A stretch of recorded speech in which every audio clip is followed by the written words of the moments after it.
You do solemnly swear the testimony you're about to give in this action shall be the truth, the whole truth, and nothing but the truth, so help you God? Yes, ma'am. You may be seated.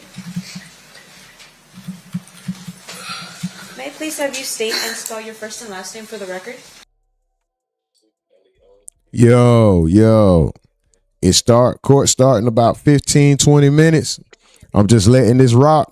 Y'all know how Vlad TV got it quiet over there, his stream on. I'm just doing the same thing, nigga, over here getting shit together, paying bills, fucking medicines, cleaning up, all kind of shit, man. I hope y'all off to a great start. Hope y'all already got y'all energy up. Hope y'all rocking out there overachieving all that good, big, great shit that we be doing on talking about. But it's gonna be silent for a few. I see y'all. I'm coming, nigga. Give me some time. Salute. The most aggravating chat in the game, most appreciated chat in the motherfucking world.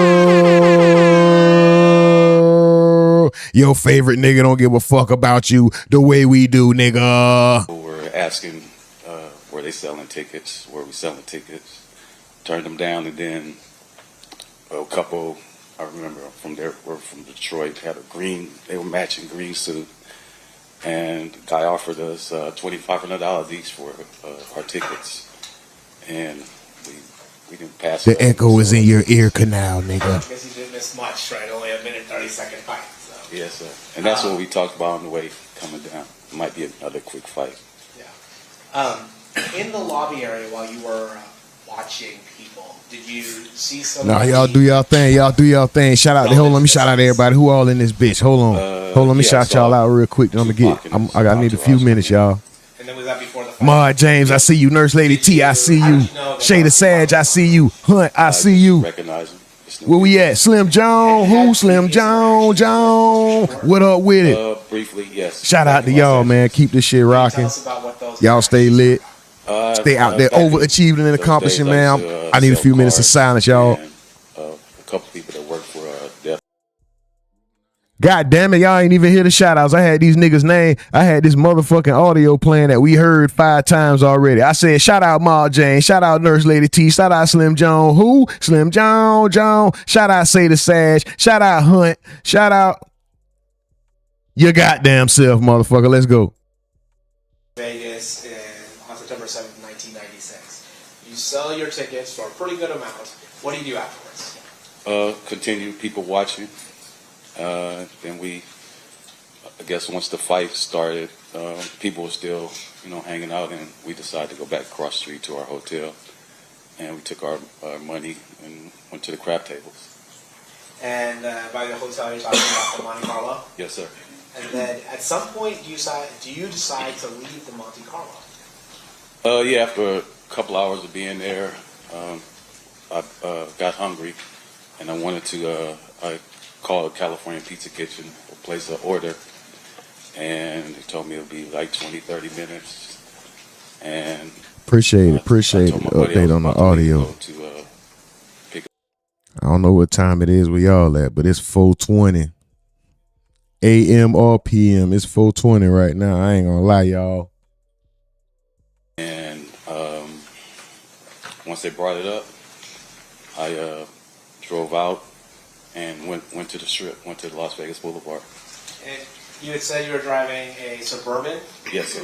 What color was that Suburban? White. So, and just for the folks that don't know, a white Suburban is like a big white SUV. Yes, right? yes, sir. Then when you were driving down Las Vegas Boulevard, were you headed toward, driving north towards the stratosphere, I guess, as a marker? Yeah, I was headed north, yes. And while you were driving north on Las Vegas Boulevard, did you see anybody that you had met earlier? Yeah, I was stopped at a light, and a car rolled up. Or really, the wheels really caught my attention, and then I looked up and I saw it was Tupac and Suge sitting in the car. Well, did you try to interact with Mr. Shakur or Mr. Knight? With Tupac, I did. Okay. And what happened? Can you tell us about that? Yeah, I said, hey, what up, Pop? And then he kind of looked and kind of took like a double take. He said, oh, what up, man? And then I said, hey, where you guys headed? He said, we're headed to the club. You should follow us. I said, all right, cool. And then, I don't know. I said, man, let me get a picture real quick. And I had my camera in my center console, so I just grabbed my camera and snapped the picture. So this is before iPhone, so you actually had a physical camera with you. Yeah, I had a 35 millimeter camera. I'm going to show you what's been previously admitted as State's Exhibit Number 3. Do you recognize what's being shown to you? Yes, sir. What is that? That's the picture that I took. Now, after taking this picture, so you took this picture at a red light, Yes, sir. and I'm assuming the light turns green at some point. Yes, it does. What do you do? After I took the picture, the light changed green, and they took off, and I recognized like one or two of the cars that were behind them from seeing them from LA. So I let them go by, and then they got in front of me, and then I got 3 cars behind them, behind the BMW, and then we're just driving down Las Vegas Boulevard. At some point, do you make a right turn? Yes. Can you tell us about that? Yeah. So we I don't guess the street is, I remember this, Flamingo. We get to Flamingo, and as we're making the right turn, I get on the phone. I was calling California Pizza Kitchen to cancel my food order. Because you're heading to the club, right? You don't need a CPK anymore. Yeah, I don't need CPK. So while I was on the phone with him like 30 seconds or so, and then all of a sudden I just hear pop, pop, pop, and I kind of like, like looking around, and then I see the cars were stopped, and I see the people in front that were in the cars. They got out of the car and ran to the front. They ran to the BMW. So you hear gunshots. Yes. But you don't. Do you see where the gunshots are coming from? I did not know. And do you see who's doing the shooting? I did not know. You just hear the gunshots. I just hear them. Yes. And then when you are looking up, after it looks like you were kind of ducking down a little bit. Yeah, because I didn't know where they were coming from. After you look up, you see people from the other parts of the caravan get out of their vehicles. Yes, sir. And which vehicle are they going towards? They went towards the BMW. And then what happens after the people start going towards the BMW? When they started running there, all of a sudden I see the BMW make a big wide U-turn going back towards Las Vegas Boulevard. And the BMW, I don't know that we've established this yet. The BMW, is that the car that Suge was driving that Tupac was in? Yes, sir. Okay, so Suge or Mr. Knight makes a wide U-turn. Yes. And then what happens after that? The people, they run back to their cars, and actually one of the guys, I didn't know who he was. He tried to get in my car, and I didn't know dude, so I guess he realized he was getting in the wrong car or whatever. I don't know what it was. So I got caught up in the little situation. I made a big wide U-turn as well. Now I made the U-turn. I catch up to, I'm behind the Lexus. It was a green Lexus.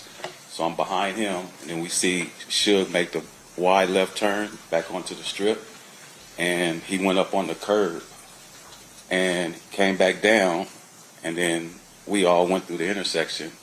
There was traffic coming through, and we just all made it through. And then we got to, Harmon.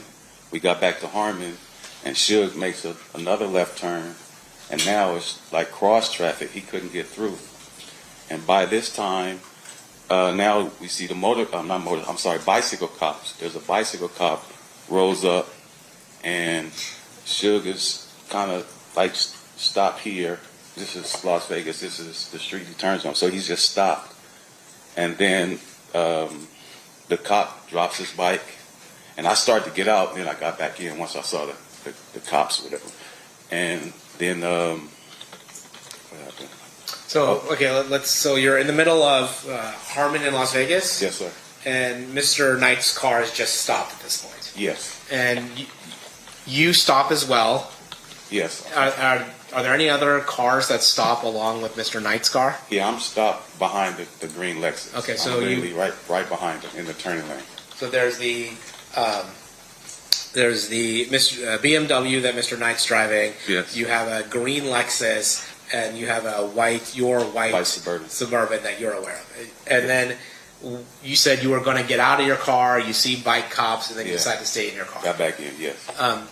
What do you see as you're inside your car? Do you look at the BMW at all?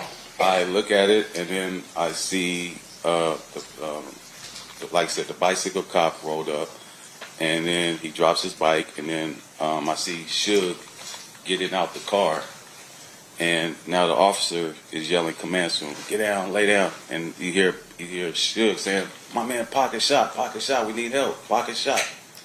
And then the cops, I kind of blanked out, I didn't really hear what he said, and then the cop, for whatever, walked over there to Suge. Suge got up, and they walked over to the passenger side of the car. Okay, and so initially, is it fair to say there's one bike cop, or are there multiple bike cops immediately? Well, I saw one, but then others came.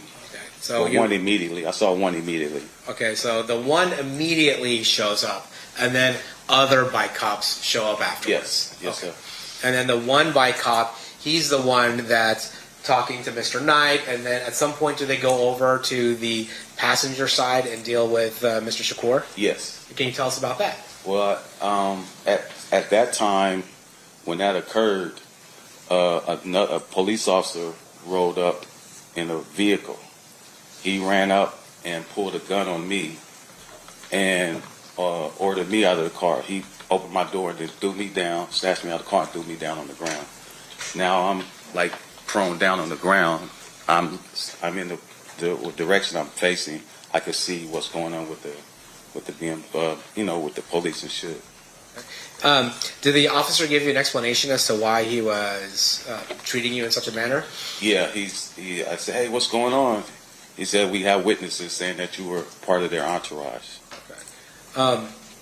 And at that point, when you're prone and looking at what's going on at the BMW, what do you do? I see that they were kind of like struggling with the door. They get the door open, and then they pull Tupac out of the car. And were you able to observe Mr. Shakur? Not really. I saw the movement, but I didn't see what happened after he got out the car. All right, so what happens after that? The cop is, he sets me up now. He's asked me for my ID, where I'm from, what am I doing here, where am I staying, and he's writing down the information. The other is, I don't know if it was his partner or just another cop was searching my Suburban, looking at whatever they do. Yeah.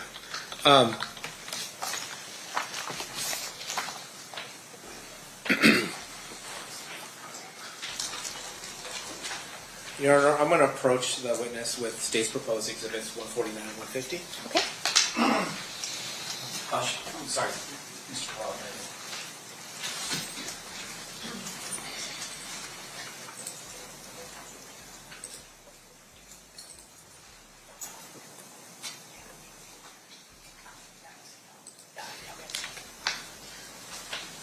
I'm going to show you state's exhibit 150. Do you recognize the people in states 150? I don't know that at the time. I didn't know their names. That's me sitting here. I had the black pants with like a tuxedo type vest, Okay. a white T-shirt, and I learned this is Edie Mean, and I don't know at the time I didn't know their names. Okay. All right. Have you subsequently met or learned their names since then? I've learned their names, and I met Edie a couple times, just out and about. I'm going to show you what's been marked as State's Exhibit 149. Since that night, have you learned who these people's names are?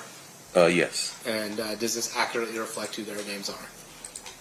It says their names. I can't say if it's them or not. But yes. Okay. That's I'm going to move States 149, 150 evidence. Any objection?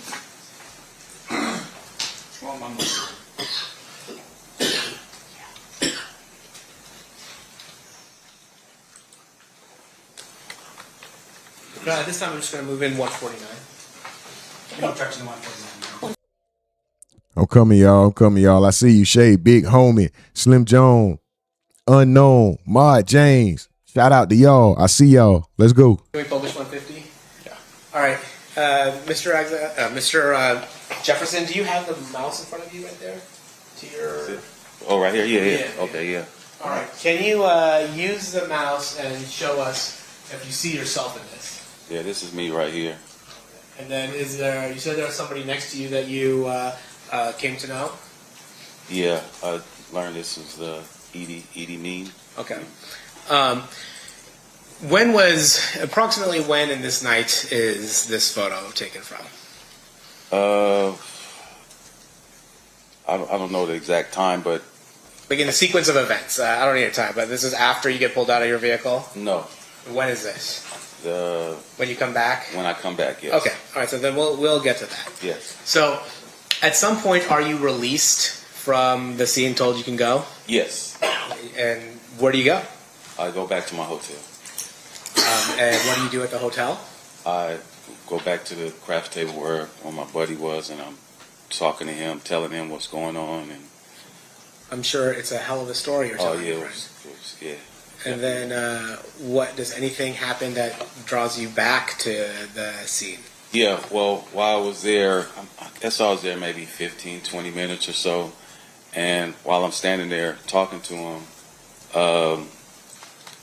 I get a tap on my shoulder, and it's a police officer. It's the same police officer that snatched me out of my car, and he said, "We fucked up.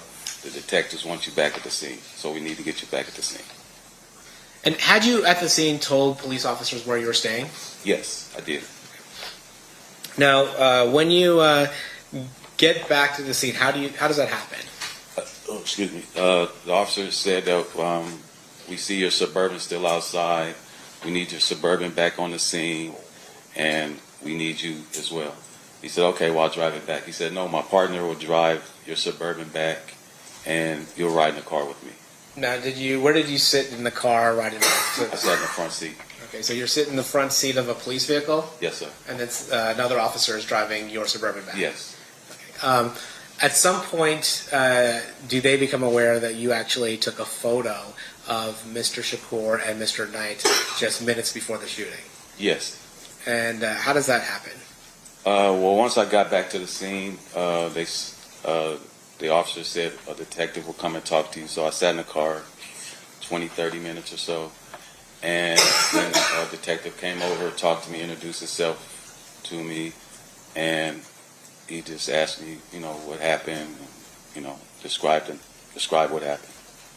And did you tell him, to the best of your recollection, what happened? Yes. And then at some point, did they ask for your camera?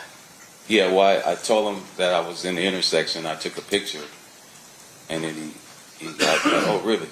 And I said, "Yeah." And he asked me, "Do I still have the camera?" I said, "Yeah, the camera's in my truck." And so, do you give it over to the police? Yeah, I back then we had the 35 millimeter where they had the self rewind, because I think I had either 24 or 36 exposures, but I hadn't taken all the pictures. So the camera has like a self rewind where you can rewind the film. So I rewound it, and I gave them the cartridge. Okay. So back then there was a roll of film, right? Yes, sir. And then you would load the camera by stretching the film across the bottom of it. Well, it wasn't that kind. Oh, okay. I just put it in, and then it Automatically. Yeah. Okay. Yeah. And then when it was done, it would automatically rewind the film into the canister. Yeah, unless you did the self rewind, and you didn't want to do the whole 24, 36 or whatever it was. And so you did the self rewind and then handed over the film to the police. Yes. At some point, do they give you back the film? Yeah, a couple weeks later.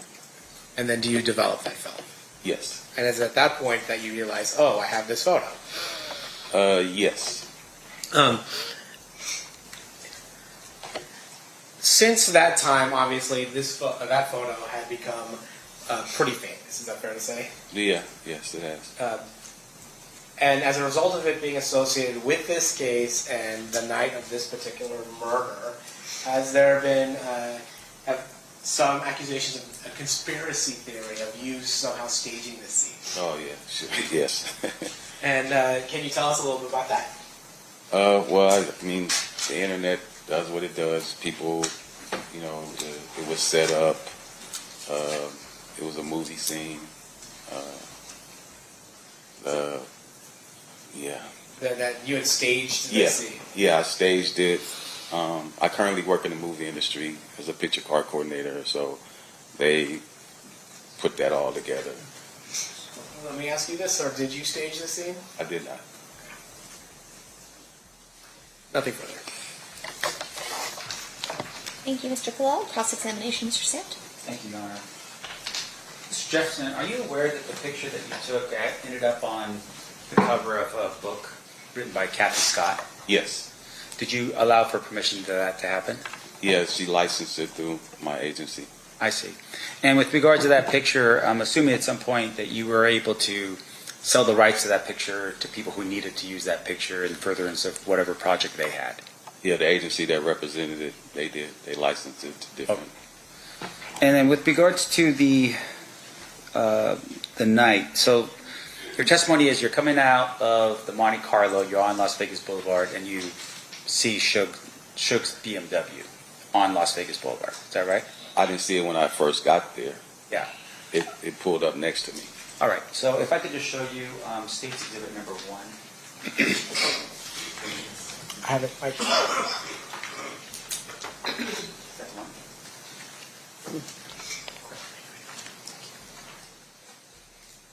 Okay, I'm going to show you what's been marked admitted as State's Exhibit number 1 first. And I'm assuming you're not from Las Vegas. No, sir. All right. So this, you just tell me if you can recognize just from this aerial view what we're looking at here with State's Exhibit number 1. I mean, based on what it says, MGM, Carriage House, Harmon, Cobalt, Flamingo. Right. In terms of where the Monte Carlo is or was at the time when you were there, can you point out on this map where it would have been? Is this Las Vegas Boulevard right here? So This- if where you take is that the cursor? Oh, you know what? That doesn't work. Oh, yeah, it's not working right now. If you could do me a So favor. where it says MGM Grand, is that the Las Vegas Boulevard? Yes, but if you could just get up, sir, just you could point to the screen up there if you want You to want me get to up. get up? Yeah, Okay. absolutely. All right, so is this Las Vegas Boulevard? Yes, sir. Well, how's Harmon over there? 'Cause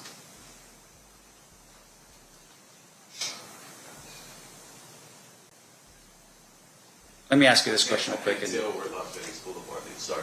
No, that's all right. And once again, I just want you to be familiar with this. If you're not familiar with it, I'll just take it down. Okay. Okay, that's fine. Yeah. No worries. You can back up on the stand. That's fine.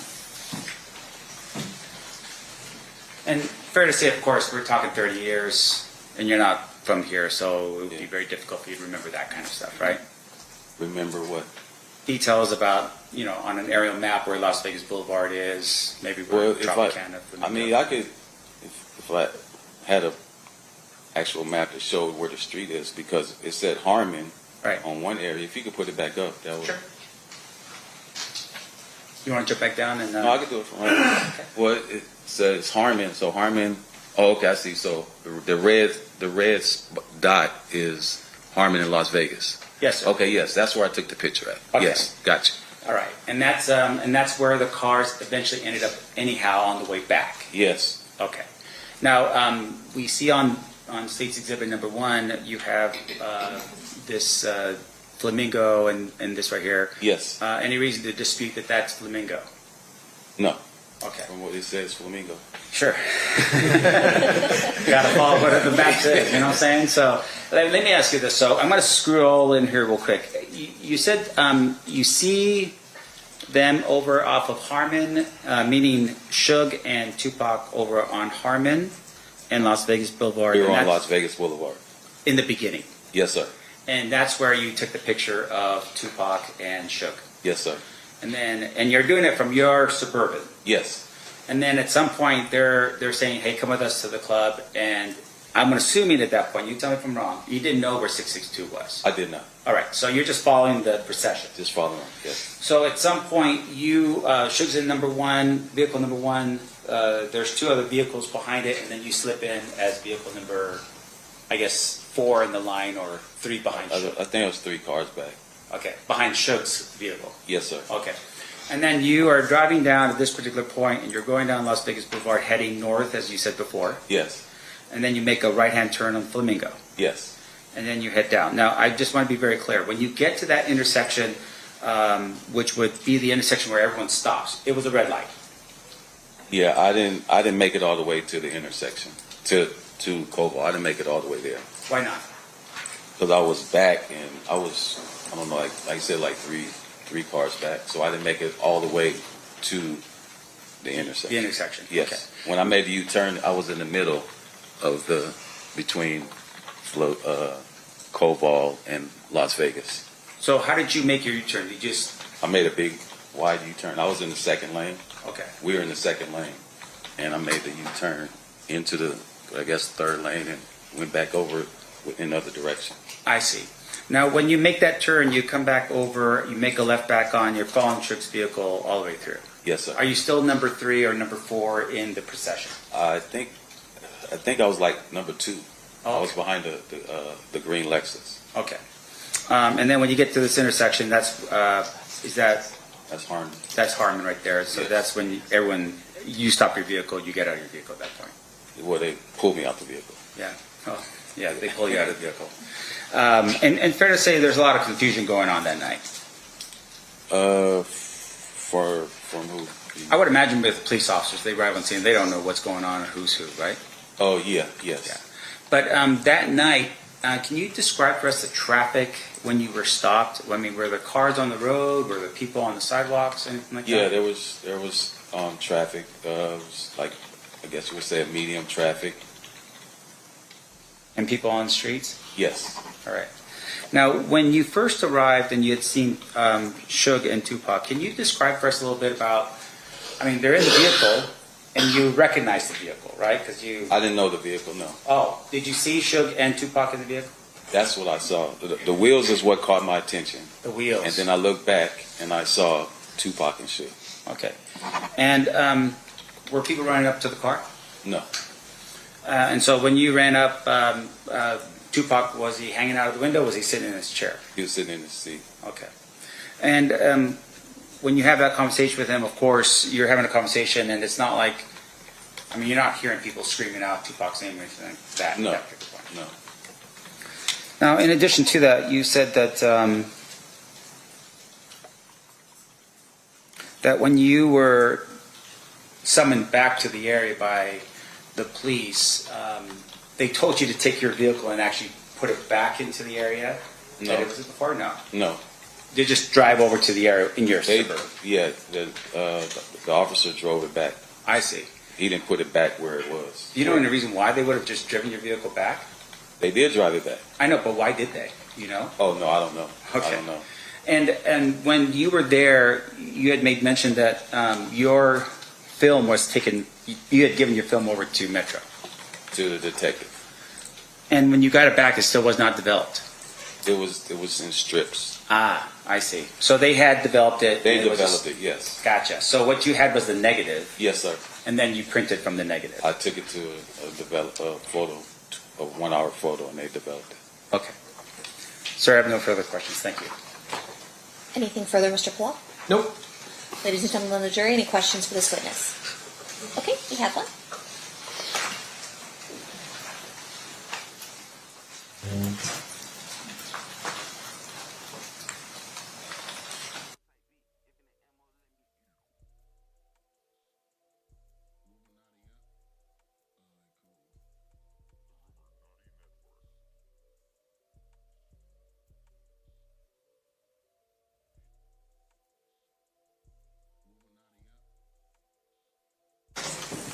Just a question from our jury.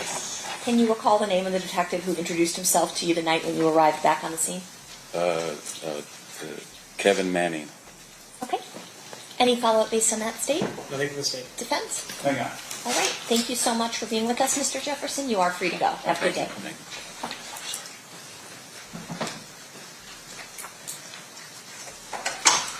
Steve, who's your next witness?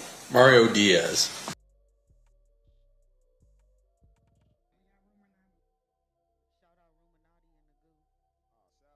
You solemnly swear the testimony you're about to give in this section shall be the truth, the whole truth, and nothing but the truth, so help you God? Yes. You may be seated.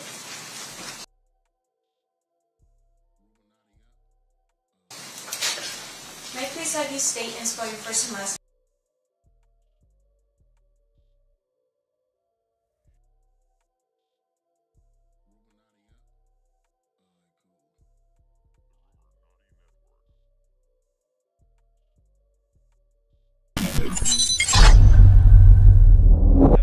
All right, here we go. Whack 100. Welcome back to Vlad TV. Man, I ain't been here in a minute. I stepped through the door. I thought you lined me up. I said, man, I didn't. Your new engineer. I know if they gonna tell or not. Adam telling. Adam, ain't you telling? I'm telling. He telling. So guess what? I don't do nothing around Adam to tell. Now I might bait you in to try to come over here to kill me. I might bait you in to try to come kill me, right? With Adam standing right there. Cause he gonna tell. Ask Adam why he's not going to the trial. Because listen, if I pop up to LA, you know, Never seen that. He eat like. I just told Act if I was Atlanta, I would have a personal beef. Then they got dudes getting up there thinking they gonna troll the DA, and the DA said, "Well, didn't you tell here? We got your statement." Like, yo, some dude named Dirt Rock from Compton Crip. You know that dude?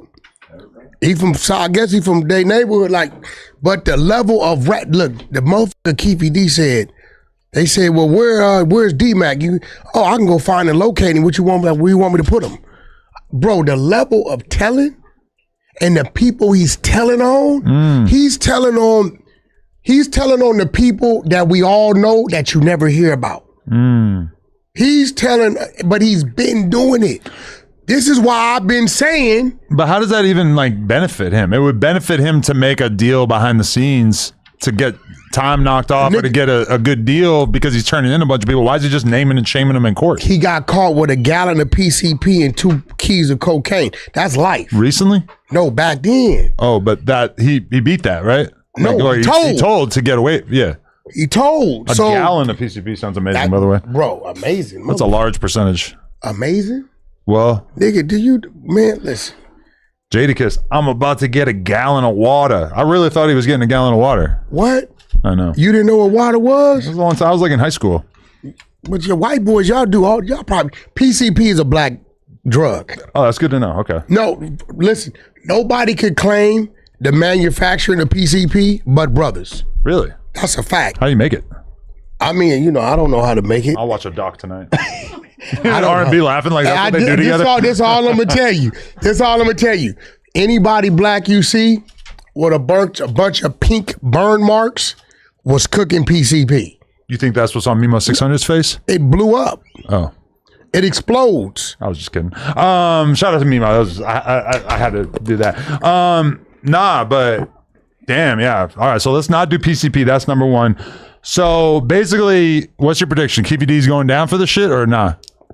Hey, bro, I hope he goes to jail now. Okay. Because the telling that thing came out, he would have to move to Alaska, bro. Really? He would have bro. I knew he did some telling because we knew we had a proffer. But even R&B, it was so much telling for so long. She was like, is this a script or some shit? He's just like, they said, okay, what you do with the Tupac gun? He said, we parked the Cadillac over here. We left it on the front tire. Right? He said, who shot? This dude shot. Then we got back, we did this, and then this dude was selling drugs to this dude and this, and I'm sitting here like, what the?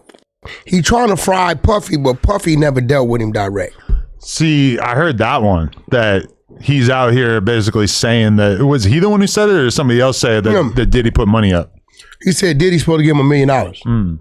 But that doesn't really do much unless there's actual proof that the transaction took place, right? The guy Diddy supposed to gave it to Zip died 11 years ago. Okay. He's dead. Everybody's pretty much dead. I know. So that's why it's so insane this trial's happening in the first place. I'm hearing that Lil Al's supposed to come down, which is Lil Al is in there for 3 murders. 2 murders, Baby Lane, the dude that allegedly killed Tupac. You know, he got killed having a shootout with somebody else. They killed each other. Lil just happened to be the driver. So, but he's a real reputable dude, but they saying he's coming down to get on the stand. These days, bro, I don't put this why I be at home with my woman, bro.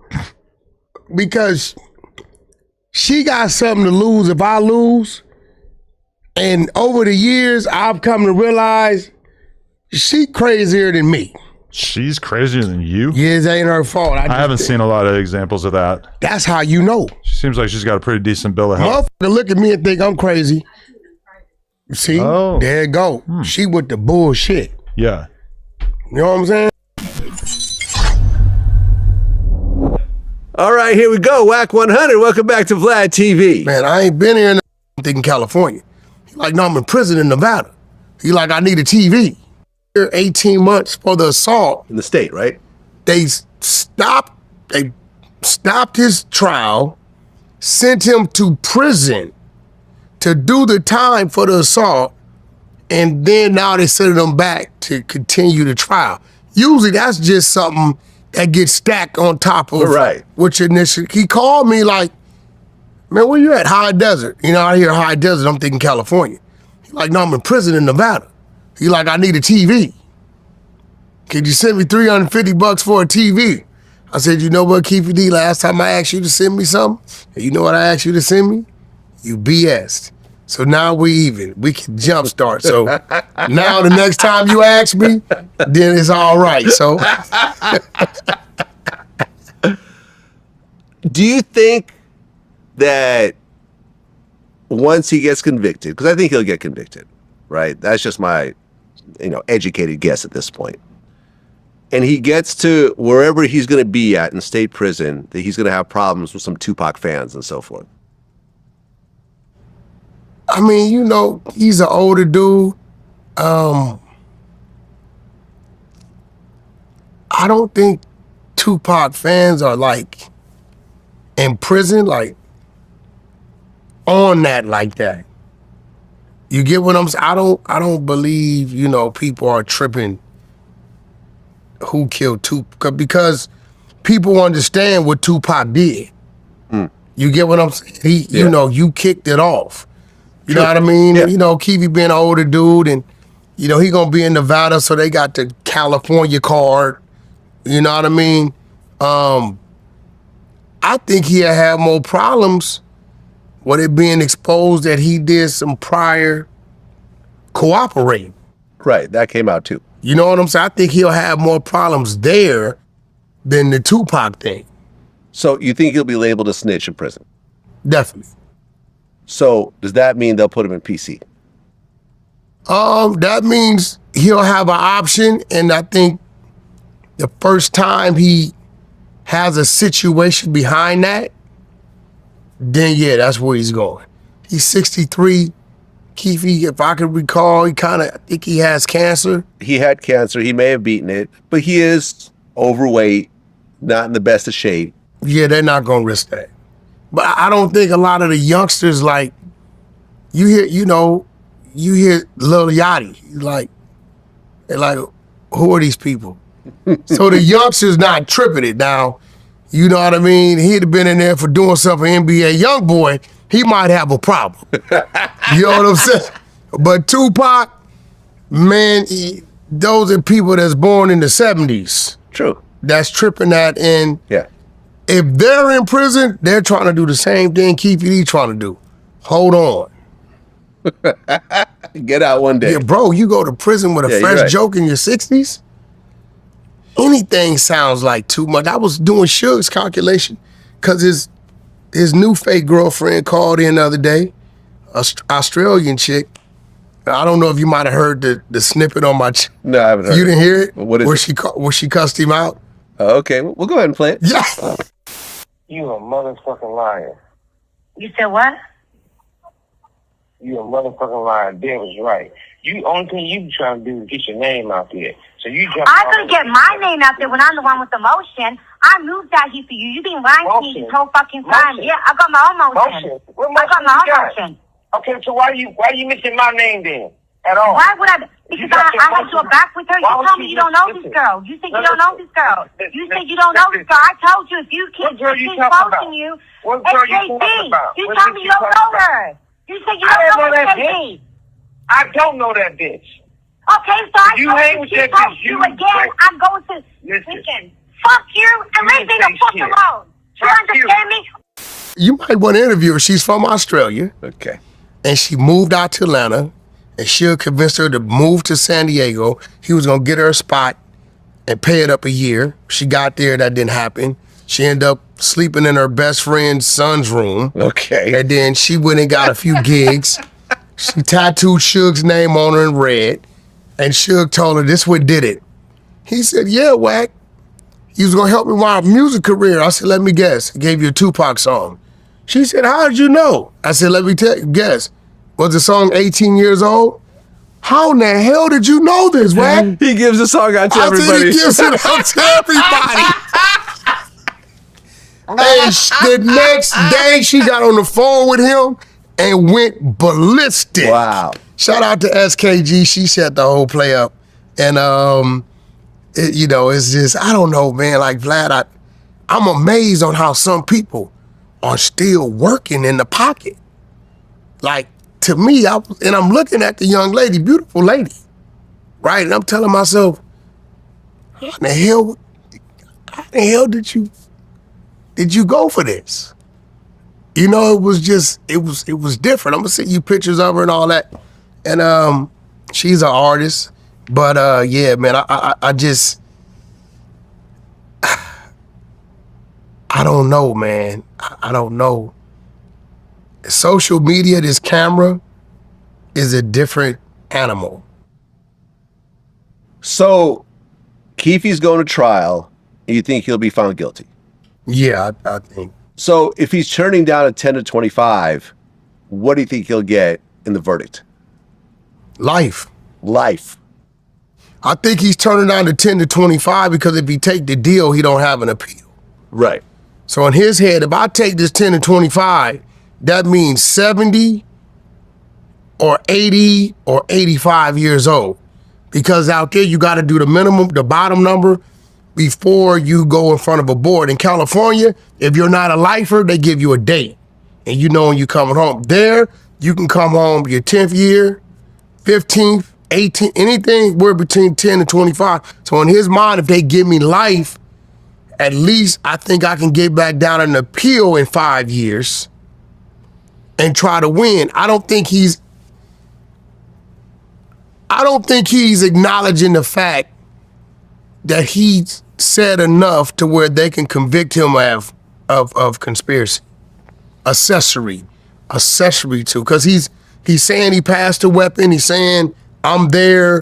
I look Suge Knight in the eyes when the shots are fired. They know you didn't fire the gun, but you have kind of put yourself in a situation where you had something to do with the gun. Yeah. You get what I'm saying? And everybody's in the car is gang related, gang orientated. All these things factor in, and I think he went on this rant because he had some immunity here, but it had nothing to do with the state of Nevada. Right. And Nevada PD investigators reached out to me, and they kept calling. They left voicemails, and I could play the voicemail where he's asking for the raw footage, and I just chose not to respond. Good afternoon, Mr. Vlad. This is Alfred investigator from District Attorney's Office. I left you numerous messages in regards to, receiving a video for an interview that you've done in the past with Keefe, and I've not heard from you. Please give me a call back. Yeah, well, shit, they already got the interview. What they need to They already got the interview, right? But I'm not giving them the raw footage. I don't think anything's there anyways, but my thing was I'm not going to cooperate. That's don't show cooperation. With someone who came in to do an interview, regardless of what happens afterwards. I will fight for the right to not make this situation worse for you, right? I'm not just going to hand it over to the police. In fact, with Jimmy Henchman, I fought them trying to get the interview, which was for his retrial or his appeal trial. They wanted to get this one interview where he talked about the case. I fought it, spent like $10,000 legal fees. Ultimately, they weren't able to get it. He went to trial, lost. But I'm willing to fight against. You're not in there. It doesn't Yeah. say Vlad turned over anything. No. And they were threatening to put me on the stand. And I'm like, do what you got to do. I'm not scared to do that. Yo, Jimmy's been battling out with our man. Who? What's the guy who was trying to set the interview up? Prince. Oh, you haven't seen really? that? I heard something about that. It's been War 50. Why fight with someone who's in prison? Like, that's Well, my thing. I'm not going to argue with someone who's in prison. I've already won. How's that? I don't believe Jimmy really knows Prince. But Prince was exposing, all these prophets. A lot of people probably wasn't around. I know you were around. Remember that site, it was Smoking Gun? Yeah. The Smoking Gun. I remember way back when I read everything, it was on the Smoking Gun, right? But Prince is just kind of like, it's like he's becoming the early WAC 100 movement of New York. Okay. Yeah, and he's standing on it. But Jimmy's fighting back, and he's coming with his own allegations against Prince.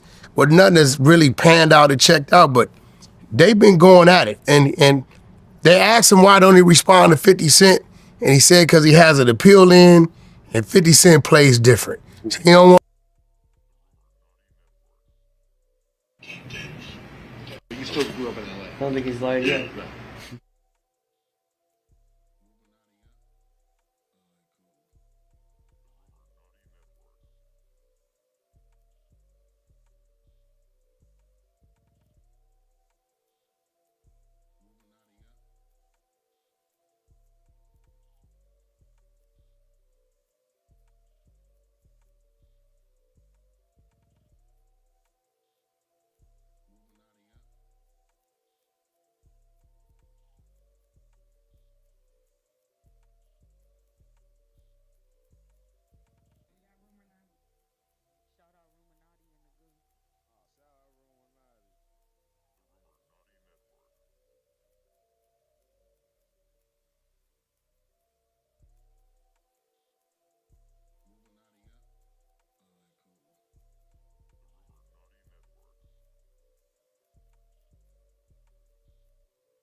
So let's talk about what happens next. Based on what the book says, Zip gave you guys a Glock, and you guys tossed it in the back seat.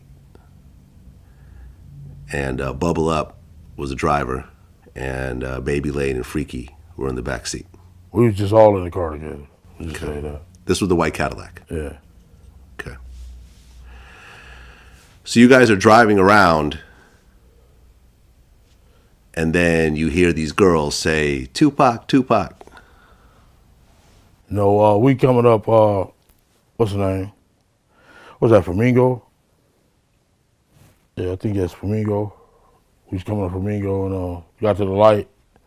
We was going to go drink and smoke some weed, and he happened to be hanging out the window. He was hanging out the window like he was in a parade. Tupac. Yeah, he was. So what happens next? And we just came and shit. I ain't gonna go into details like that, you know what I'm saying? But you know, you got it in the book. You done played it, everything else, you know what I'm saying? Yeah. Well, in the book, you said that as you're driving up towards the BMW, with Suge driving and Tupac in the passenger seat, and you said that Tupac pulled out a gun. It looked like he was reaching, yeah. Yeah, it did. Okay. Yeah. Did you actually see a gun? No, shit. Once he got the reaching, I got the ducking. So someone from your car That's what happened. started shooting at Tupac and Suge. Lane starts blasting. You say Suge looks over, he sees you. He looks right at you. Yeah, he looked at me. Okay. When he looks over at you, and then Tupac's busy getting shot. Evidently, the story is Tupac's trying to either get out In of the line. back seat or something. Yeah. What do you see happening inside of their Jumping car? in. I seen a bullet going Suge's head. I thought he was dead. So Orlando shot across Dre? He leaned over on the window. We rolled down the window, popped. Who was it? They was drove on my side. I was popped them. You know what I'm saying? But they was on the other side. Right. I'm not gonna go into details on that one. Keep it streets, homie. I ain't gonna go into detail on that. Well, I'm going to go ahead and read from the book. Well, so let them buy the book then. Okay. Well, I'm just going to read this passage. The shit was on. Tupac made an erratic move and began to reach down beneath his seat. It was the first and only time in my life that I could relate to the police command. Keep your hands where I could see them. Instead, Pac pulled out a strap, and that's when the fireworks started. One of my guys from the back seat grabbed the Glock and started busting back. The first shot skinned Suge in the head, and I thought that motherfucker was dead. I had heard some stories, supposedly that Suge used Tupac as a shield when the bullets started flying, but that's some bullshit. Suge was already wounded, and he was the one that got touched. As the rounds continued flying, I ducked down so I wouldn't get hit. Basically, yeah. White Cadillac, arm came out the back seat and started letting off. What went through your head when you saw that? They shoot my nigga. So the bullets started flying. Tupac and Suge's car get all shot up. Was there, and I'd heard different versions of the story, but the one version I heard was that that their entourage started shooting back. Basically, yes. Okay. Does anyone from the death row side return fire? Yes. Okay. Can you say who that was? Yeah, he's no longer with us. His name was Buntry. Buntry. One of Suge's right-hand guy, our good friend, Alton McDonald. He chased the car down. He also received one gunshot to his vehicle. His car was shot. He had a black Toyota Supra. And him and another guy returned shots at that car. Yeah, they saying they left their guns at home, though. They started shooting back.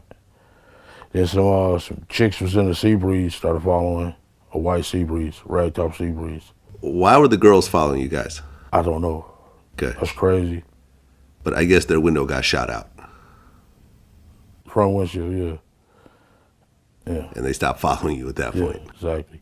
I've talked to a couple people that were there about this situation, and from what they told me was that, you guys came up, the car that you were in came up behind Tupac's car. You guys the cars were not facing each other. No, they weren't facing each other. They were not facing each other. Gutter lane. You guys got up parallel to them, behind them. And, when you look side by side. So how would you even see Tupac reach for anything if you're driving behind him? We weren't driving behind. I tell you, we were side by side at the light.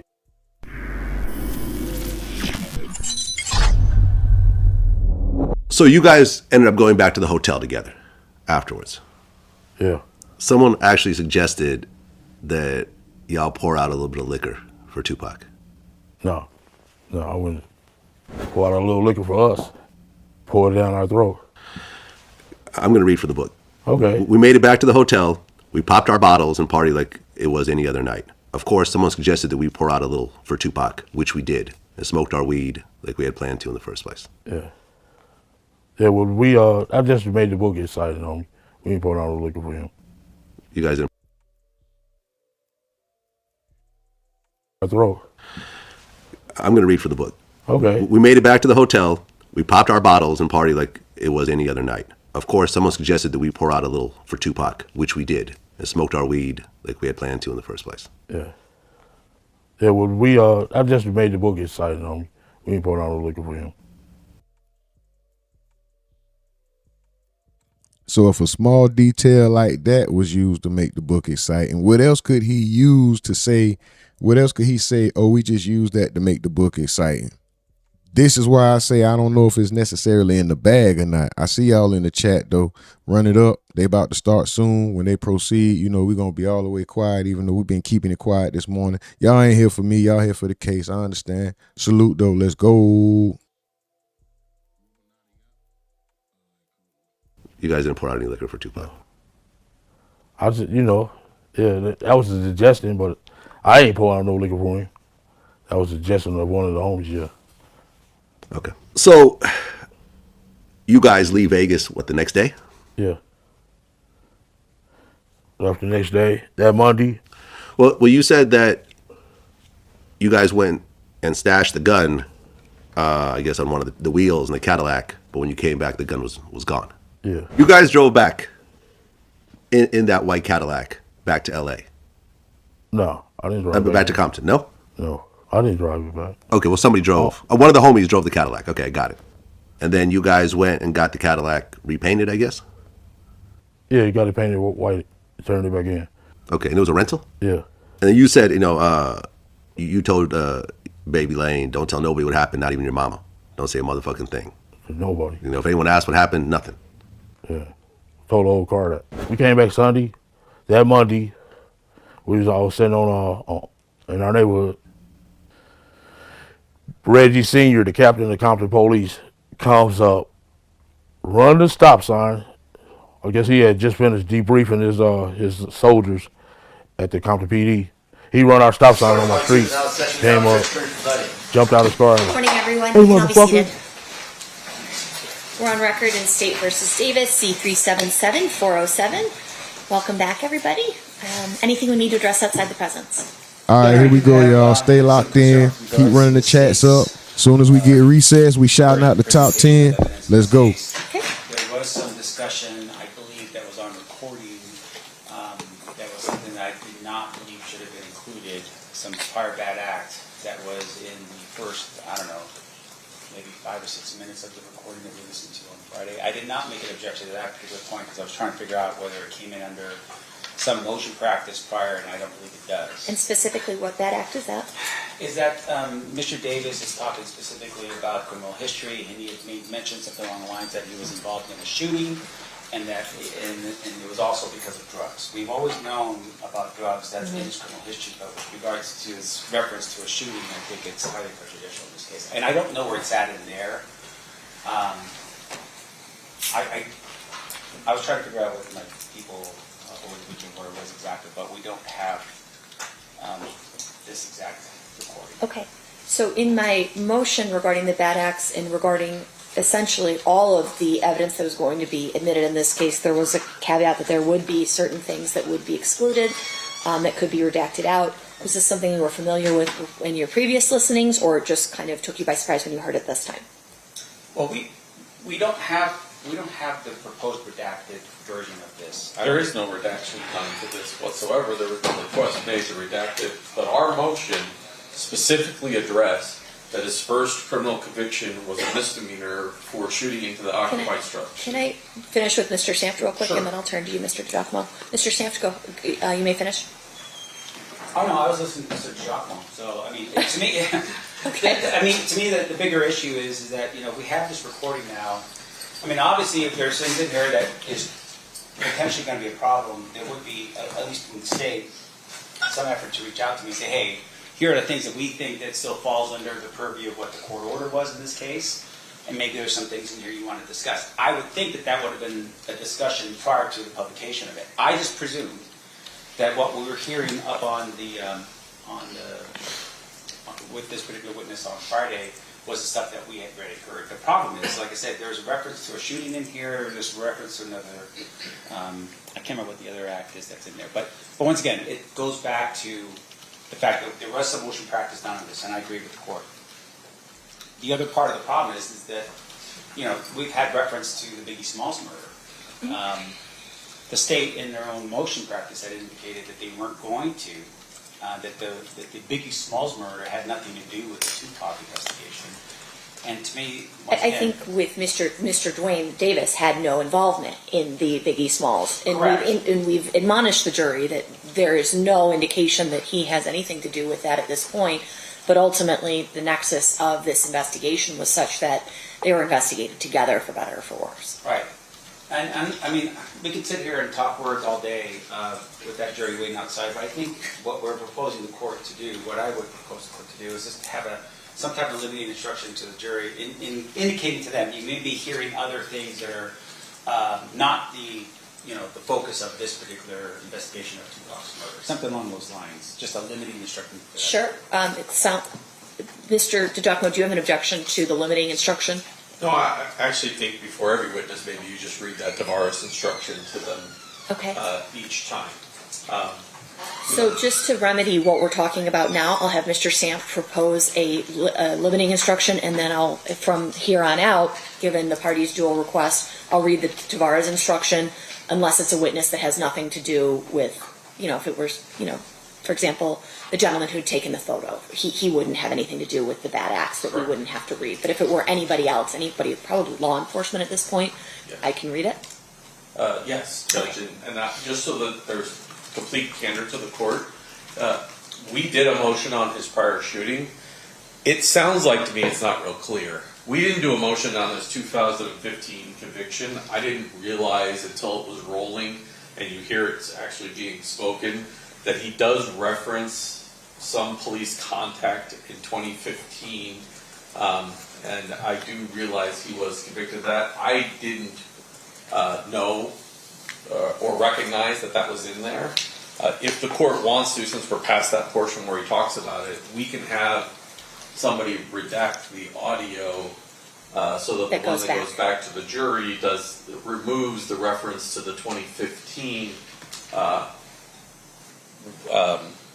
conviction, because he talks about the last time I was in the feds or the last time I was in prison, and then he mentions 2015. Okay. And that has to do with an event that's completely unrelated to our investigation. I just didn't realize, I didn't tie those two together until I heard the audio being played with the transcript running. Okay. So we'll have that redacted when it does go back in case they spend more time with it. Mr. Samp, what is the proposed instruction that you would like at this time for me to read to the jury when they walk in? You're asking me to put words together? Yeah. That's your job. That's what you're good at. It is my job. Here's my famous people. Okay. Your Honor, I'll let Colleen make a proposal. Yes, Your Honor, I would think it'd be something along the line. I'm going to let him propose it. Okay. Yeah, let me propose it.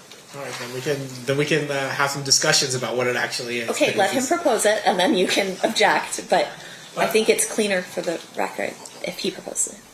I don't know that it matters for Tavares, but okay. Huh? I don't think it matters for the purposes of Tavares, but okay. This isn't a Tavares instruction. The Tavares instruction's already been determined because this isn't something that's being let in for the purposes that I let in bad acts. This is something that they're asking just to disregard. That's only the 2015. Yeah. The shooting should still come in because the court ruled upon that. Yeah, that's what I thought we were talking about. So what is the shooting is there for credibility of the statements of defendant, motive, and identity? Yes. In his book, he starts off with, my first criminal conviction is shooting into an occupied house, and describes the event. That comes in. What shouldn't come in, and if he wants a limiting instruction on, is the 2015.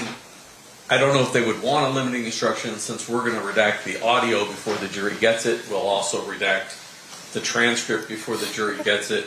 So I don't know if he wants to draw attention because they may not have caught. I'm going to let them talk, and then I'll let you guys weigh in. I do have one other further matter, Your Honor. Okay. We're done with this particular issue. The other issue is this. With regards to Mr. Dorsey's testimony, we have a record from Detective Mock, who interviews Mr. Dorsey prior to his testimony. His testimony, though, on the stand really made things a little bit more easier to understand in terms of how his relation is with this case. In essence, what happens is that BET is asked by the district attorney's office to produce documents. Maybe it was through MOG. Maybe MOG is the one who does it. But in either event, BET says, okay, here's what we're going to produce. And they produce the actual finished product as their production. Right. They don't introduce B-rolls. They don't do anything other than that. And they basically said, that's all we've got. I think Mr. Diaz or Rios or whatever his name was prior to this had said something along the same lines that, hey, this is just how they do. The problem with what we're doing now is this. Mr. Dorsey gets up there and testifies and he says, look, my job, from what I understand, was to listen in to the interview that's being conducted between Mr. Davis and the interviewer, whoever that person is. And he's supposed to be there to really sort of make sure that Mr. Davis is not lying or saying something that's off from what he understands the 2008 proper session to be, the recording. Here's the problem with it. At the end of what he does, and what he's proposed now, what the state is now using, is surreptitious recordings in between the official recordings by BET. Now, what does that mean?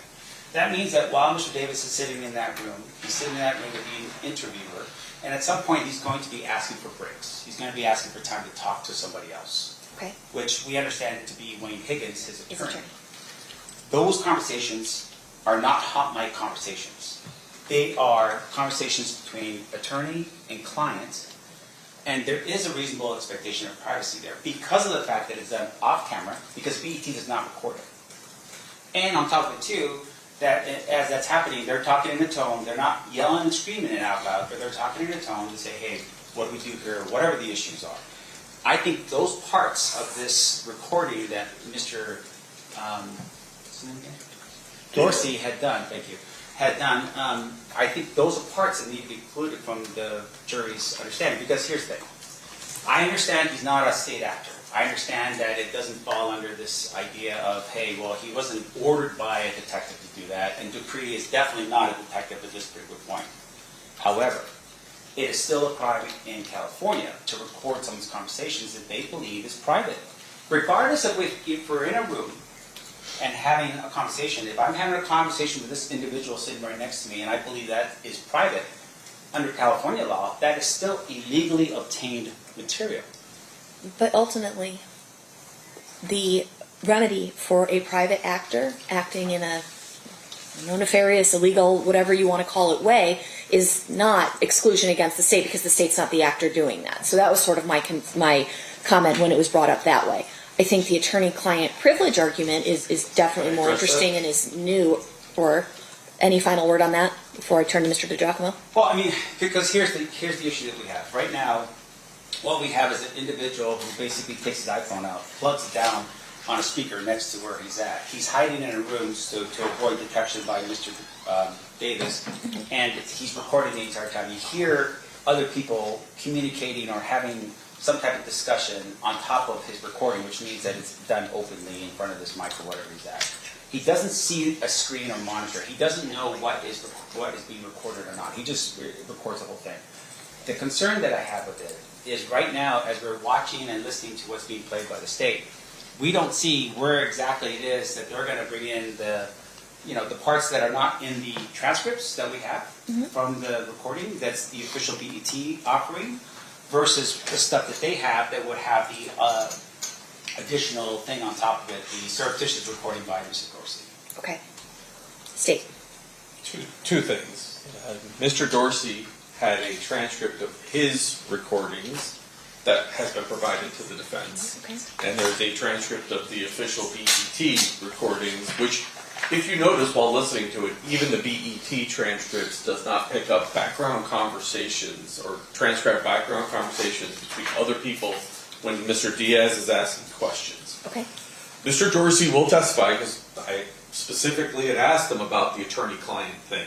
He will testify at no point in time when Mr. Davis is talking to Mr. Higgins is there not a third party present from E1 Entertainment.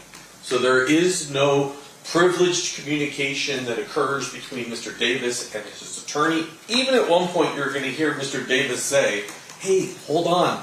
This is a hot mic." Let's bring him in and do a short evidentiary hearing then on that issue of attorney-client privilege. Sure. Okay.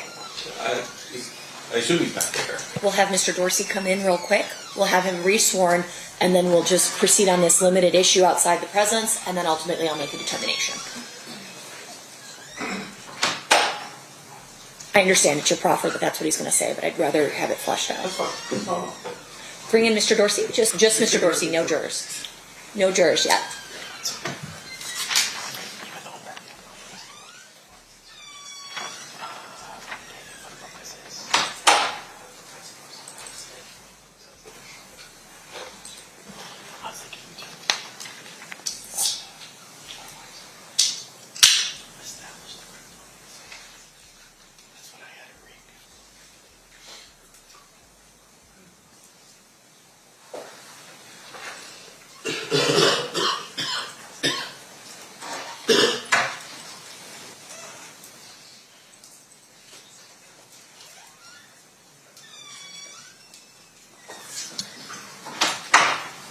Okay, Mr. Dorsey, we're going to have you sworn real quick.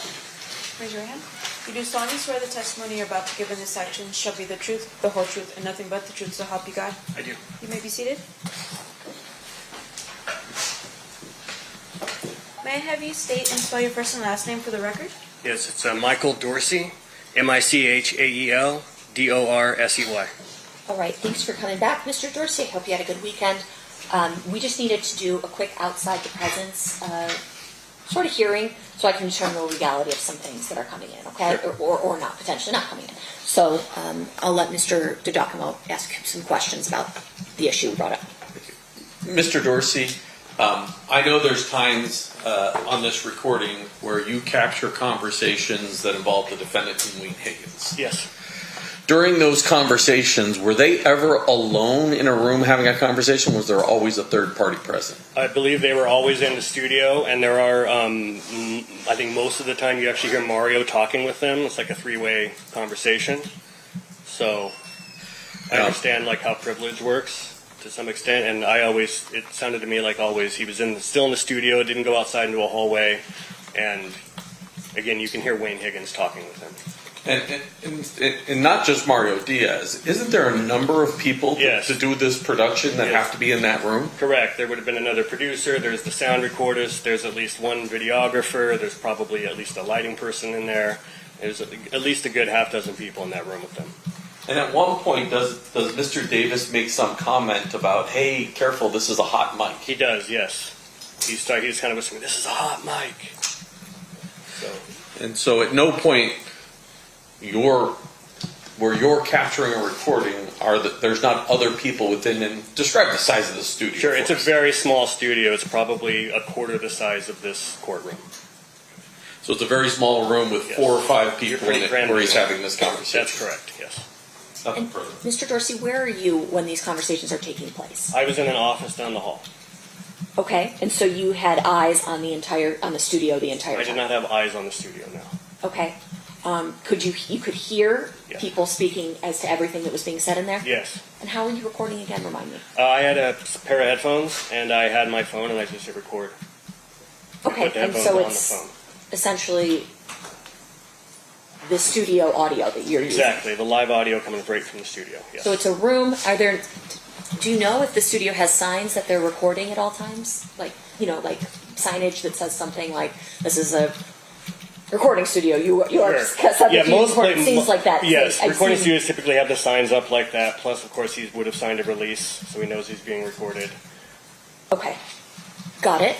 Anything further? Sorry, I sort of hijacked that a little bit, Mr. DiGiacomo. Not from the state. Mr. Sam, you may cross. Okay, Mr. Dorsey, you've never met Mr. Davis before. We've never met. We've seen each other before. Okay, so on the day of the recording, you made it a point to not run into Mr. Davis, fair? Correct. You were actually in this other room. That's correct. And you're there just with headphones on. Yes. So. And I saw him walk by. I know he's disagreeing with me right now. I watched him go by. Sure, and that's fine. And he looked at me. Okay, are you done with the answer? Yeah, I sure am. Okay. Now, in terms of your your work, I want to make sure I'm clear. Are you working as an employee of BET? No. Okay, what are you at that point? I am a contract employee, work for hire, as a technical consultant for specifically this production. I'm not hired by BET, I'm hired by the production company. By the production company? Yes, sir. And that's Entertainment One? Entertainment One and Creature Films, like a subsidiary of Entertainment One. All right. And then in terms of your work with Entertainment One, that was bound with a confidential agreement, right? Yes. Do you have proof right now that you're no longer bound to that agreement? I do. I have a letter from an attorney at Paramount Pictures, which owns BET, approving me sharing my information. And then I also have an email from Mark Ford, the head of Creature Films, also saying he had no objection. Okay. So in your work with Entertainment One, what you basically do is you have your phone or whatever recording device down next to the monitor in which you're listening to a conversation. Correct. You cannot tell us who's where in your recording, correct? Correct. You just hear noises, right? That's right. Now, in terms of the actual recording itself, as the individuals sitting there, are they sitting with mics on their lapels as they're sitting there being interviewed by that person? What you mean, the person conducting the interview, is he wearing a mic? Is he wearing a mic, and is the person that he's interviewing wearing a mic? I don't know if the Mario Diaz, for example, is conducting the interview. I don't know if he was wearing a lapel mic, but there would be 2 mics in the room minimum. There would be a lapel mic on Keefe, and then there would be a shotgun mic over him that is kind of capturing everything else in the room. Right. And so in terms of what you're recording, you don't know, for instance, if the cameras are on and off because you're actually just listening to sound. That's correct. And in terms of the interview, you understand that Wayne Higgins was in the room as well as Yes. Mr. Davis. Yes, he was there for the entire first interview, and then he was like 10 minutes late to the second interview. All right. Now, before we were listening to this, are there any moments at all where Mr. Davis is talking loudly during what you would think would be a private conversation? Loudly. He's just using a normal indoor voice is what I would say. Okay. And then when you say that there was this statement that this is a hot mic, yes, fair to say that that was a reminder to whoever he's talking to that, hey, this should be kept private. Correct. All right. Yeah. So there were times where there was an understanding, or at least an idea that what they were going to have a conversation about. There was one time, that was the only time. Now, after you had recorded what you did in this case, which is the entire thing. Correct. You never had his permission to record all of it, right? I didn't need his permission. Why? Because he's there to be recorded. He's got mics on him. He has lights and a camera pointed at him. He's in a production studio. I'm officially hired on as a crew member. I'm allowed to do whatever I want. No. Let's back up here to make sure I'm clear. Sure. You're a crew member, but you don't own the rights to the production itself, right? Correct. And you don't own the rights in terms of what the camera angles are or anything along those lines. That's correct. I could not put this on YouTube and profit from it. Okay, well, back up here again. I want to make sure I'm clear. Did you take that audio recording that you made and give it to either Entertainment One or any of the subsidiaries in this case? No. Okay, so you basically took something that you didn't have permission to take. That's not true. Okay, well, back up here. Tell me who you got permission from. I didn't need permission. Do you understand? There's no permission needed for that. I'm there to do it. I made the recording because he showed up for the first interview, not ready for his interview to be conducted. So I knew it was going to be broken up into 2 days. So I said, I'm going to make a recording of this so that I can make sure we ask the correct follow-up questions when we come back. That's the only reason I made this recording. But you're not the contract person. You don't have a contract with I apologize. We're way afield of the issue that the court needs to rule upon, and this sounds like cross-examination for a jury. Oh, I'll get back into it, jury. I'm just saying as of right now, Judge, we have a problem because... Thank you. And just to make sure I'm clear, you take that recording, and that's the recording that you're now publishing here for this jury, right? Publishing, no. Playing for the jury, yes. Publishing it suggests publicly. I'm not putting this out to the public. That was a legal terminology, okay. But you're playing that for the jury now. Yes, right? sir. I have no further questions. Anything further, State? Not from the state. All right. In general, the attorney-client privilege under 49.095 is broken when you speak in front of a third party who's unrelated to the legal team. Here, it appears as though Mario Dorsey and there others were potentially present for the conversations. Additionally, the setting of the interview itself does not lend itself to a belief that the conversations would be privileged and or private. It's a recording studio The purpose is there to be recorded. A release is signed so that the person can be recorded. The entire room is microphoned up. Additionally, there are microphones on the people participating in the interview. In general, this isn't a situation that would lend itself to private conversations. I think based on the testimony, they are not privileged conversations. Circling back to the issue regarding the instruction to the jury, Mr. Sanft, is there anything? Did you want me to reread the Tavares instruction, which I can add something related to the unrelated shooting to? That proposal for that would be this. You have heard testimony regarding drug trafficking, conspiracy, a federal conviction, gang affiliation, and an unrelated shooting. Judge, that's not an unrelated shooting. In 2015, he lets the cops come in his house and they find a gun and I think some drugs, and that's what he goes to prison on in 2015. The shooting he's talking about is his teenage shooting that's written about in his book. So Mr. Shams was conflating the two. Okay. The 2015, I think. So how about just instead of federal conviction, prior criminal convictions? A conviction in 2015? Because that's the only one that wasn't My part of the point in motion. saying that it was unrelated is saying that it's unrelated to this incident. Correct. Unrelated 2015 incident. So what's your proposal, Mr. Sanft? I saw you had a piece of paper. Yes, Your Honor. Myself and the defense team worked on a Tavares instruction that says you are instructed that any testimony and or evidence introduced about any unrelated shootings and or murders is not admitted and should not be considered for propensity purposes, but instead for the purposes of motive, intent, or to establish the credibility of defendant's statements. It's not only not to be considered for propensity, it's not to be considered for any outside thing other than those narrow exceptions that we've delineated. Okay, that's the propensity purposes was the... So if you're okay with that defense, you want to add or any other purpose somewhere? Okay. Yeah, we can add or any other purpose. Okay, let them add that and then bring it up to me and I'll use that as my master. And we'll ultimately end up giving this instruction to the jury in their packet. Thank you. So that's your suggestion, and that is granted, Mr. Sanft. As soon as Ms. Panduk finishes looking at it.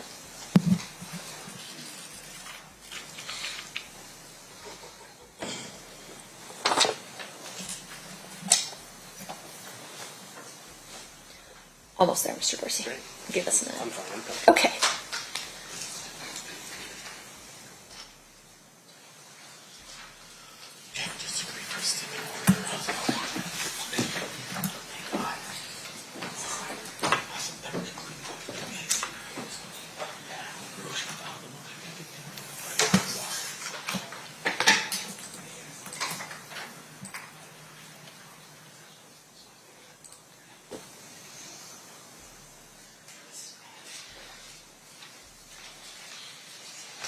Instructed to get testimony and or evidence introduced about too many? About introduced. Take the two out. Yeah. Any unrelated shootings and murders is not admitted and should not be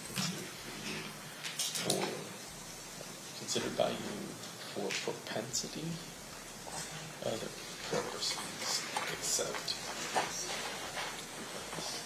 except for the purposes of motive and intent to establish the credibility of defendant's statements. Yeah.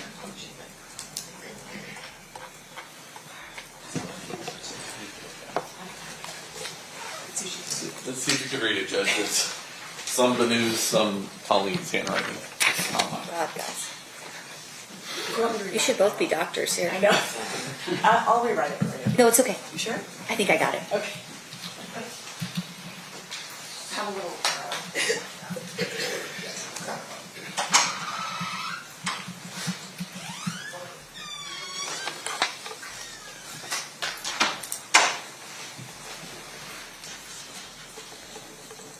Okay, so this is what I'm going to read. Tell me if there's an objection. You are instructed that any testimony and or evidence introduced about any unrelated shootings and or murders is not admitted and should not be considered by you for propensity or any other purpose. It is admitted only for the purposes of motive, intent, or to establish the credibility of defendant's statements. Any objection? No. Perfect. All right, I can read it. So as soon as we bring the jury in, I'll apologize for being a little bit late, my fault, and then I will read them the limiting instruction and we'll get going. Should we leave Mr. Dorsey on the stand? Yeah, I think so. Okay. All right, so as soon as that jury's ready to go, we'll go.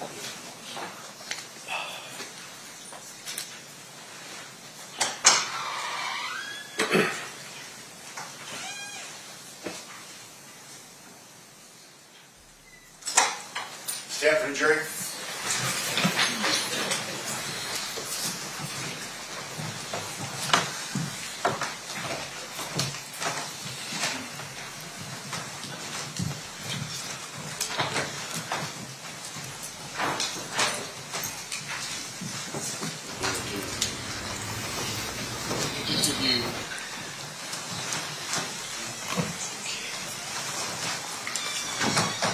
Did the party stipulate to the presence of the jury? Yes, Your Honor. You may be seated. All right, welcome back, ladies and gentlemen. I hope you had a good weekend. I apologize for the delay. We had a legal issue that I did need to decide before we brought you in, so I do appreciate your patience in that matter. There's a limiting instruction that I need to read to you, and then we're going to resume with Mr. Dorsey's testimony.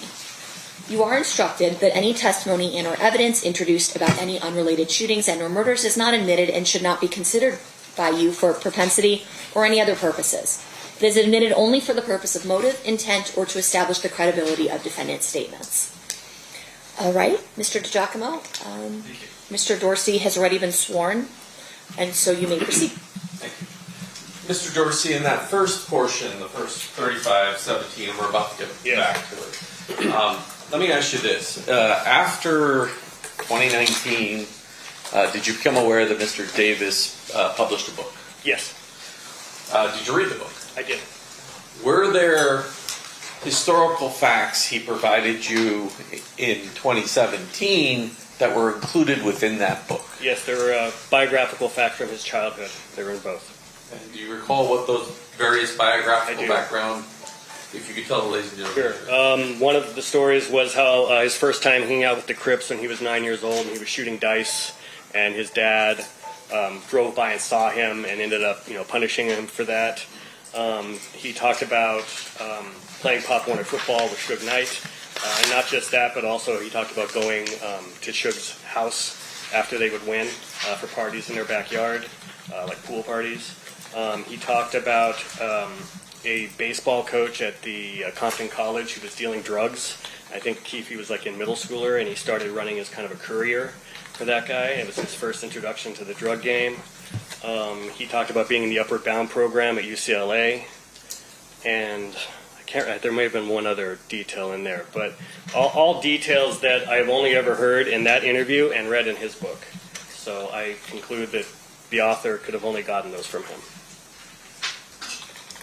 All right, Judge, I'm going to have to do a little bit to fast forward this to 35-17, I think we were at. And we put on record. We put on record when you paused it. Did you write that down? It was 35-17 was where we paused it. And so I'm trying to get there.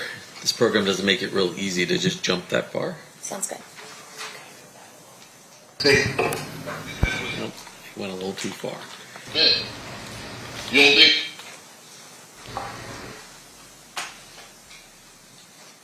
Man, my boy Vic was rolling up, doing a club tonight. Rolling up weed in the neighborhood.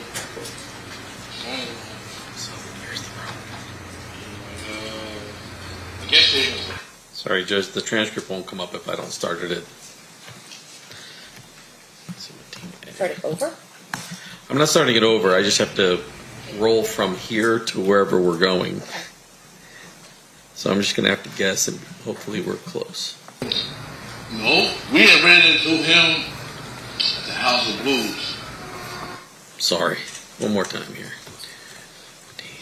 We may just have to listen to a little bit more than we...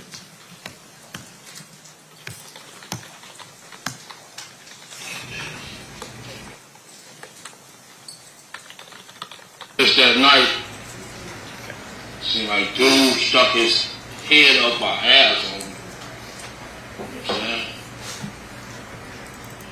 He's a special agent in charge It made it front of me.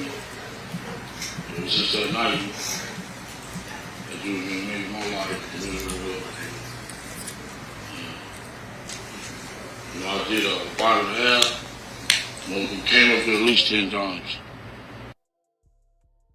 I'm going to stop this. Before his interview in 2017, had you ever heard of Special Agent Holiday? I don't think so. I don't remember hearing much about the federal investigations into him. That was new information to me.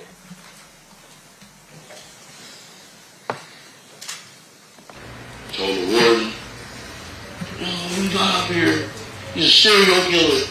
I'm like, oh, fuck. You know what I'm saying? Kill them rappers. Like, how did it, like, evolve? Like, you guys were cool, and then you hung out a lot together? When these people come to California, usually we meet up and have fun. I was a baller, I had in fact, I was doing better than him back then. Shit. Fun, man. Did he ever talk about Shook? Did he ever talk about getting scared? You fucked up. What is that? I said, did he ever talk about Shook? Did he ever talk about being scared and like getting all the bullshit, going back and forth, the East Coast, West Coast shit? You talked about that later on in our relationship. That's right. Well, that's what I mean. Like, you know, when did we get to that spot, that place where you guys were talking about that? I remember my boy Zip was rolling up, he was going to the club one night, rolling up green leaf in the neighborhood. His phone rang. He was like, I guess they must have fucking played it. Something, I don't know. He's like, man, let me speak to Keefe. So got on the phone. What's up, dog? He's like, man, I'm giving a concert out there. We're on a tour on the West Coast. That's what was, think it's cool to come out there? I just said, why it wouldn't be cool? He's like, the big CEO guy. CEO guy? He's like, yeah, the big guy. I knew what he was talking about. It was like a cold word for shit. I guess I was kind of scared of the guy. So we went to the Irvine Meadows. It was some jam. Oh, this is Irvine. He had the hottest song out in the world. You know what I'm saying? Shit, that song was One More Chance. Boogie on the stage. Suge was right there. So I came off the stage, he asked me, man, how you know that? Same way I know you. I told him that. So then, after that, we went to the San Diego concert. As a matter of fact, the Dallas Cowboys stayed in the same hotel we stayed in. It's good, he's telling all the same details. He did 10 years ago.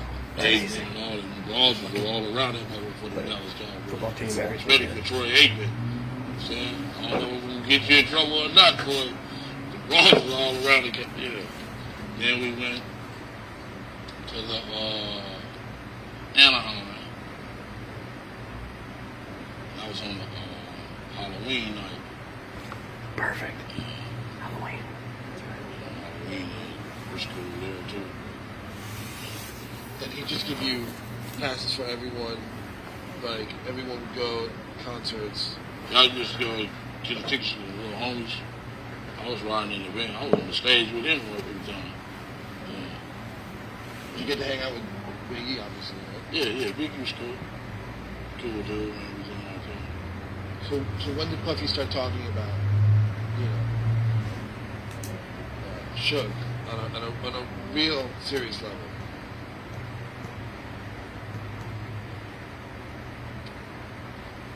You was back there?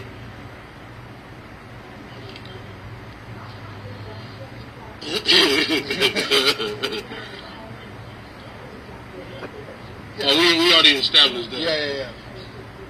You know, what'd you say? I said, when did he start talking about Suge, like, on a real serious level? Puffy. Oh, being scared of Suge? Well, or doing something more than that. I ain't really comfortable talking about that right now. When you see me in that suit, you got me. All right? Okay. I've really thought that out. Okay. So let's take a break. You can go smoke. Can you be back here in 10 minutes? You don't want to get more before the 2 o'clock. Deadline. Yeah. Okay. Yeah, you got to give me to my wife. Because she did take me back. You know, I couldn't. I might have not been here. What do you mean? Do you want me to? I said I might have not been here. Oh, of course, yeah. But she's not down. She's not down there with you, right? She's in the hotel. Yes. Oh, okay. I thought you meant like. Well, I got to take care of her. Yeah, of course. Well, After lunch, we'll do a little more, and then you're done. Okay. Okay. All right. I'm gonna smoke with you. That cool?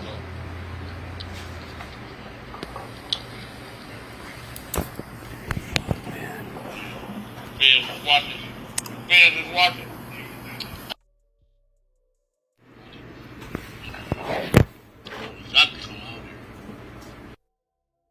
Mr. Dorsey, is that an example where maybe the tape was running before you now restart the recorder? Correct, yeah.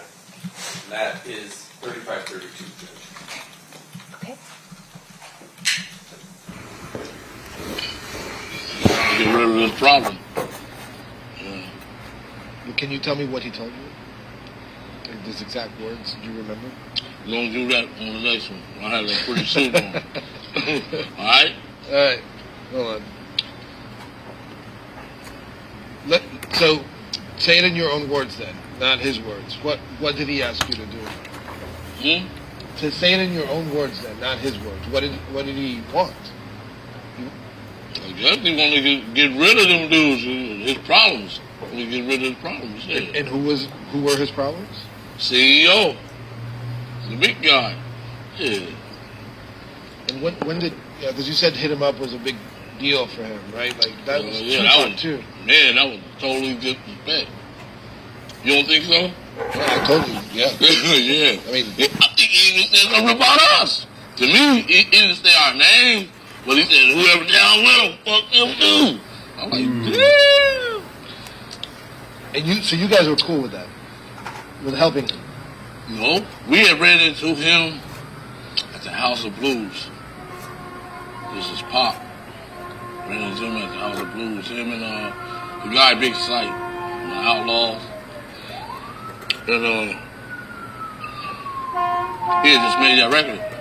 Long Beach and Rosecrans. So one of the homies went up here and damn, shut the fuck up. Put him in a little thing right here. Say, man, you know what the fuck that mean? Long Beach and Rosecrans. He's like, no, I'm just rapping.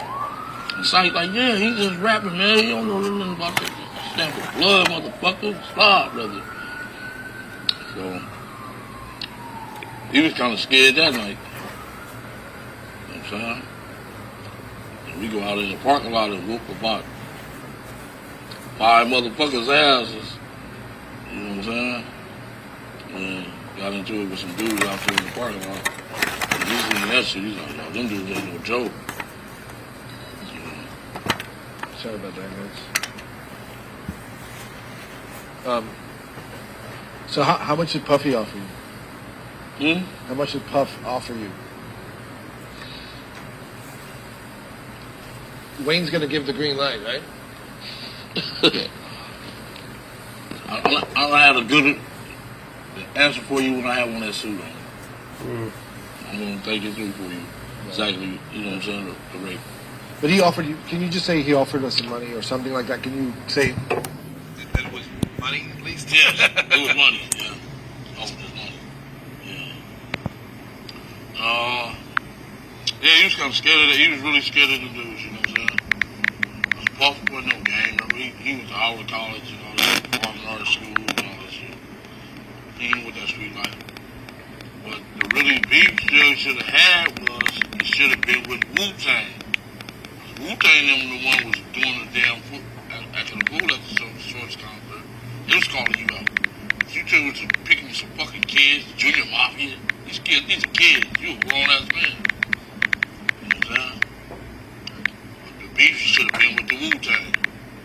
He wanted to take it out on the bad boys, some kids, you know, start up, you know, push his weight around. Well, that's because Tupac was having that shit. Lit Biggie. Yeah. He was Lil Suge hooked up with Tupac. Alright, we're going against this. This before he got out of jail though. Remember the Source Awards? He's like, every once in a while, like, you ain't got no love for two, you ain't got no love for the West Coast. Remember saying that? Yeah. And all that shit really, I feel it was a jealousy thing. He should have just been happy, Suge should have been happy. You making money, and this dude's making money. Be proud of each other, you know what I'm saying? Fuck, you want to bring each other down for? So why'd you want to get involved in that? I didn't want to get involved in that shit. They brought it to us. Bring something to the gangsters. I told you that earlier. It's a cap pill. Yeah, I hear you. Is it true that Biggie and those guys from Bad Boy used to hang out? You guys, they never really come. Never. Really, it's they had some bad cops around shit. I read something about them hanging out at your girl's house in California. They never no pictures of that? never hung out there. Promise. You know what I'm saying? So let's cut to let's talk about Orlando.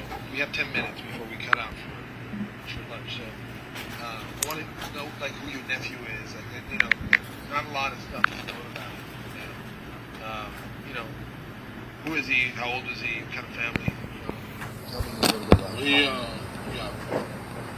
Who are we talking about? He's well respected, intelligent. Who, Orlando? Orlando. My nephew Orlando. Well respected, good student in school. Everybody loved him. You know what I'm saying? He's just a likable guy. Everybody loved him. And he liked the Tupac too. You know, so what got him involved in gang life? Yeah, was he involved in gang life at all? He wasn't no gang. Yeah, that's cool. So there's a difference between gangster and gang.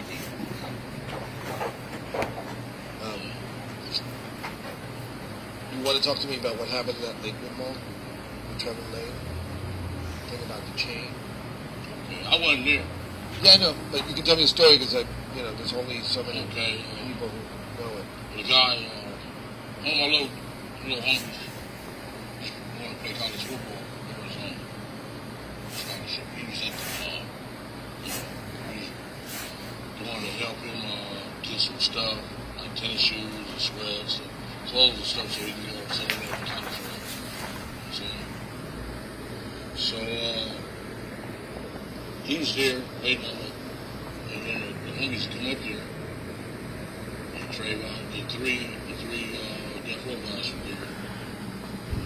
I guess they was mad dog and talking shit to him and shit like that. Shit. But some homies came to the door, he seen them. Nice. First thing he did was sock the dude and snatch this chain. I'd have never snatched that guy's chain. Never. Marcus snatched his chain. Chains wasn't worth fucking for $300. Petty ass bullshit ass chain. Just smash a little fucking it was like this. That fucking chain talking about this bounty and the punk ass chain. Yeah. There's a bounty on it. Yeah, that little punk ass chains on me, come on. So he didn't do it. Orlando did not snatch that man's chain. So why is it that Tupac then saw him and said, "That's the guy who snatched my chain"? All this stuff was building up. It just went from the mall. One day we was on Sunset. Shook pulled up in this Rolls Royce. Him, Snoop Dogg was in the black one. Tupac was in the white one. I think we was at the Roxy. That's where we went there. And he pulled up in their Rolls Royces. Just bought 30, 40 clips out there. And listen, he got that DVD. I'm like, oh shit. Jumped out of his car and talking to me. Sure, you like, is it cracking up here? Like, no, dog. He said, oh, well, Paradise is cracking. It's a club in Hyatt in Santa Monica. Shit, when we hit that street there on Santa Monica, some dudes just started shooting. Shot up Sugar's Rolls Royce to the red dot while it was laying in the street. I guess he figured that we was behind that too, you know what I'm saying? We was with you, whatever with you, you know? It's all kind of little different angles on that shit. We just went from there. So talk to me about, because I'm really interested in knowing about that a little more. Like, how does the gang stuff feature into the story? Like, how was it building? Is I guess what my question is. Like, the mall thing, what you just told me about Suge. What else? What else was like building up? We seen them brawls at Luna Park, little club on Santa Monica and Robertson. And them brawls just talking shit. And we just kind of push them around. We didn't beat their ass, man. Just let them know. Get it fucked up. And this town has always been our town. The Crips. They know they out. I just left the state prison, and I was a MAC rep up there. There's 51 Crips, 4 Bloods. You know what I'm saying? So they know they outnumbered and they can't win out here. Crips are more dominant than they are, and they know that. But what made it kind of tense? Because you know, before Death Row, there was always tension, right? Between Crips and Bloods? Yeah. Yeah, our neighborhood's always been into it. Because we on the same side of town. You know what I'm saying? Like the Ludus Park, Mob, and Hams. They go against the boys on the laundry. You know what I'm saying? But we always been dominant over there, you know what I'm saying? It's like, that's why I don't understand Chris Brown, Justin Bieber, and what's the other dude name? What's the tall, skinny guy that came in Compton the other week? What's that tall dude name? Came to Fruit Town. Lamar? No. What's his name? You on that Loving Hollywood show.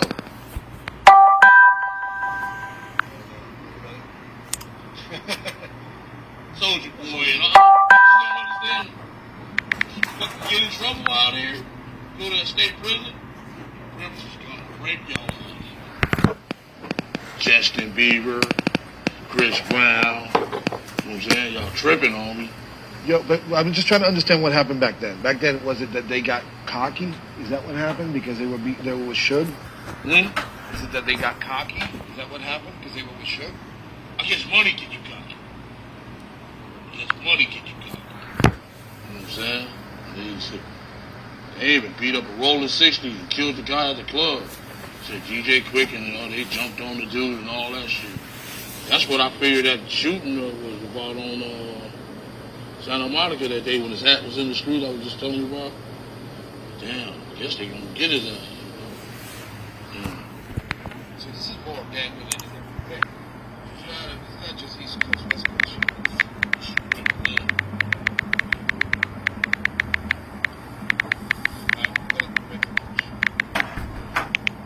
I can't tell you really behind it all. You know what I'm saying? Because it's some mafia shit, man.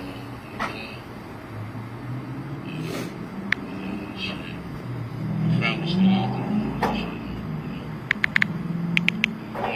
Yeah. Yeah.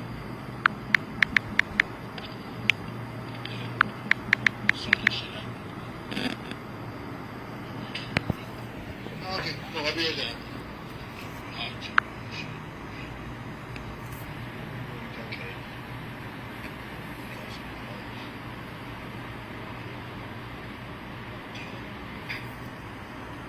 She had the same voice. Feel me? I was just a street man, and he was just a studio man, business one. The FBI thing hit him because he stopped being the boss. That's why he jumped on it so fast. You know, and I can't really put him out there like that because he's still out there. You know what I'm saying? He's like, my family's go back since the 30s. You know what I'm saying? Yeah. There ain't no Harry O. Yeah, no. But I mean, yeah, Suge might We in the same boat. Suge might be in jail for the rest of his life. Yeah, you right. No, I think the police should have started thinking. Good. All of them gonna get around. All them crooked cops and shit, we was really up against it on them. One of the city accomplices, they got Reggie, right? Reggie Jr., Sergeant Reynolds, the mayor, all these dirty motherfuckers, you know what I'm saying? So we just gonna eventually have to have some shootouts with them motherfuckers. You know what I'm saying? It just got busted too, right? I loved it. I like, yeah! They didn't get the main one though. They didn't get the main fucking dude. He just running around. He's still a cop too. They got Reggie and his dad. Huh? They got Reggie and his dad. I said they didn't get the main one. His name Reynolds. Oh, really? Sergeant Reynolds. Pulled over my 60 keys. He's making my life miserable. Clients abroad. Being jealous abroad, man. Dirty. They didn't get his ass. That precinct was dirty as fuck. Yes, it was. And we was lived out there with him. Even the mayor, his councilman. We up there eating at IHOP in Lane. Here come the mayor. Man, you better sit your ass down, fool, and kill your ass. You know what I'm saying? Stupid bitch. You know? That dude was stupid. What's his name? Bradley? Omar Bradley? Yeah.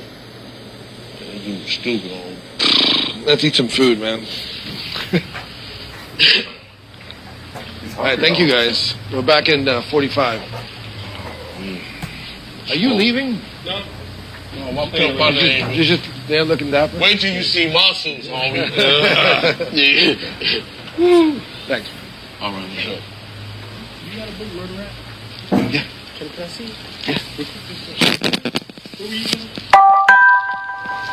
Just bring it to where we eating. Oh, yeah, okay. Where are we eating? Oh, it's in there, okay.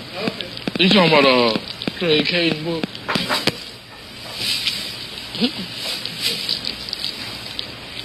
Okay. Yeah.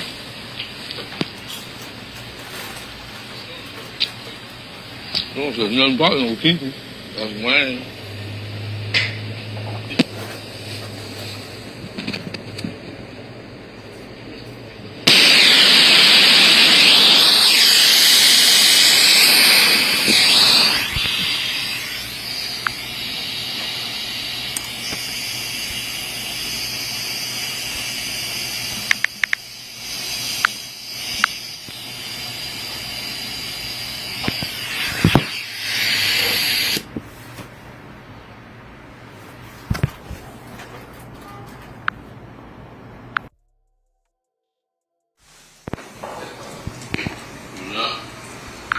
To the liquor bank. Brought us a game, Crystals, and Once again, Mr. Dorsey, and that's around 52 minutes. There's a break where you missed some of the transcript. What the transcript shows. Yes. I'm very to go back in and drink and shit. Go back to the party. Get to the fight and shit. And then what happened? What's that? Then what happened? Then I'll tell you that when I get on my suit. Oh, come on. You can tell me a little bit. Just, What's that? You know, tell me a little bit of, you know, I mean, this is why we're here. We want to hear the true story of what happened that night. So. Yeah. Wayne, we need your permission. Well, I mean, he's ready to do it. Yeah. What? I don't know if he's ready. He's not ready to You guys want to talk? Yeah, I want to talk about that one later. You want to go to the aftermath? Yeah, can you talk about, before the aftermath, can you talk about that, like, generally, just to give me something to work with? And then we can do it again in more detail. Yeah, like a summary. Well, let me consult with him. Yeah, go. Okay. That's okay.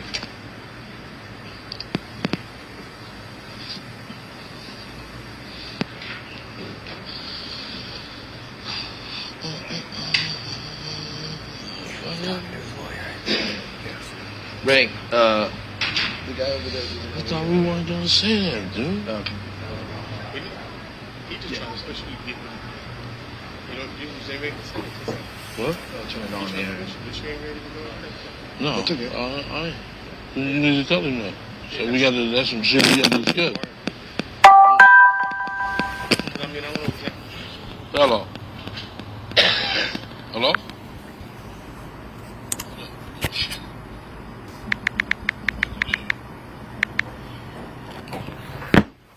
What are you about to do? Huh?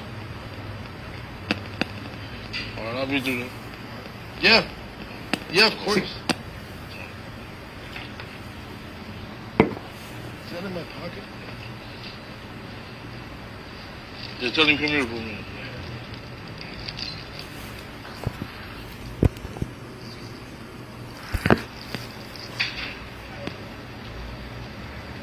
You don't have to go into listen. We got to consult with the U.S. Attorney. You don't want to get you locked up. You don't want me to lock the things up. Do you? No, of course not. Okay. All right. Yeah, we got to consult with him. So by the next time, you know, I didn't. He asked me to come down here last week, but I never did get a chance to talk to him. That's why I wasn't ready for it. But y'all push me hard. You know what I'm saying? I want to know what I can say and what I can't say. So I got to discuss that because that dude can put me in fucking jail. Give me the death penalty. They can give me the death penalty only. It just wasn't him. He was just a fucking. He was just like a fucking. He was like my dessert. What you saying? You hear me? Yeah.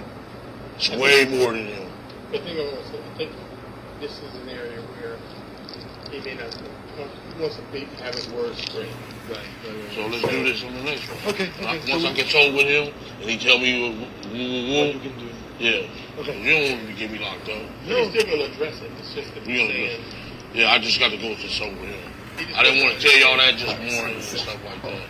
The dude said, come talk to him before I do this. If he didn't do it, why is he afraid of getting the death? Because if I make him look like an asshole, they're going to lock me up. But he's gonna address it. Yeah. Okay? Yeah. That's why I wanted to consult with him first. Yeah. Y'all pushed me to do this. So where you want to pick it up? The story. Where do you want to go right now? Because he said, you want to do the aftermath? Yeah. Okay. You might as well look away. What? The man's got to eat. Real. Did you? You got food, right? Yeah. It's amazing he just said that.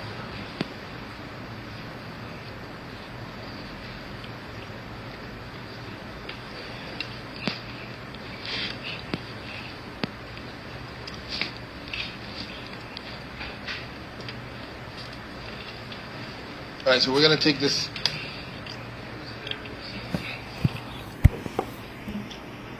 After the fact, after the murder, yeah?